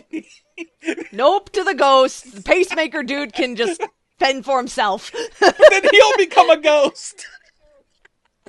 As long as he stays over there. He is up on a mountain that's And a that's- pain in the ass to get through. And that's See? our healthcare system. This game was about pre-COVID, broke by the me way, now. folks. Y'all are breaking. All me. right. I love how we've completely lost the plot at the end of this episode. We always lose the plot. Sometimes a little more so. So that's the end. And we are the Confabulators. I'm Dave. I'm Liz. And shout out to our amazing editor, E. Thank you very much. And if you need to know what confabulator means, I would say ask your local adult film performer, but I would probably caution against that lest they give you some keys. Yeah. Oh, but wait, how can our fans reach us? Oh yes. Yeah. So Lest I forget. if you have any questions, questions, comments, concerns, yeah, maybe depends on the concern. We are not medical professionals here. yes, you can ask us for medical advice, but we are not licensed, and we will not give you anything. Our answer will probably be go to a doctor. Yeah. But you can email us at theconfabulators@gmail.com. We always look forward to seeing any kind of comments or questions or anything like that. Stuff that we can bring up on the podcast to respond with. Mm-hmm. We do have a caveat on that says if it's something that particularly rude or otherwise unacceptable in our eyes, we will not do that. Mm-hmm. And Don't be a also, dick. please don't be a dick. Don't forget to respond down below if you're watching the video version, and leave us a review on your favorite podcast app. If you're listening to this through Spotify or iTunes / Apple Podcasts or any others, leave us a review. Give us 5 stars if you like it. Don't leave anything if you don't like it. No, be honest. Leave us whatever you feel like is appropriate in your opinion. It helps us shape and improve the show. Yep. Um, And also give us a follow on Twitch at The Confabulation Station. the Confabulation Station on Twitch. We do occasionally do some lives. So, fun things. Our first and only one so far was watching and responding to Resident Evil Requiem's trailer. So, but we will be doing more live also on Twitch, so you can give us a follow there. Yep. In the meantime, folks, we are the Confabulators, and we shall see you all next time. Stay safe in the void. Take care. And hey, if you're a starting streamer on Twitch, turn on your VOD saving. Learn from my mistakes. Learning, what is that? How does that work? Why am I holding my glass up? There's nothing in it. It was poignant.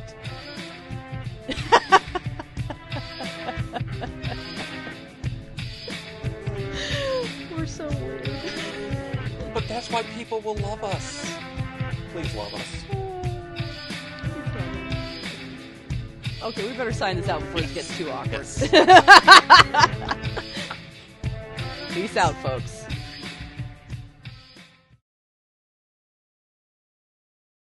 The Confabulators is hosted by Dave Bockenkamp and Liz Strauss. Editor is E.W. Klein. Theme music, Oh Heavens, is by Cassidy B., composer and artist. Found at cbrva.cardd.co.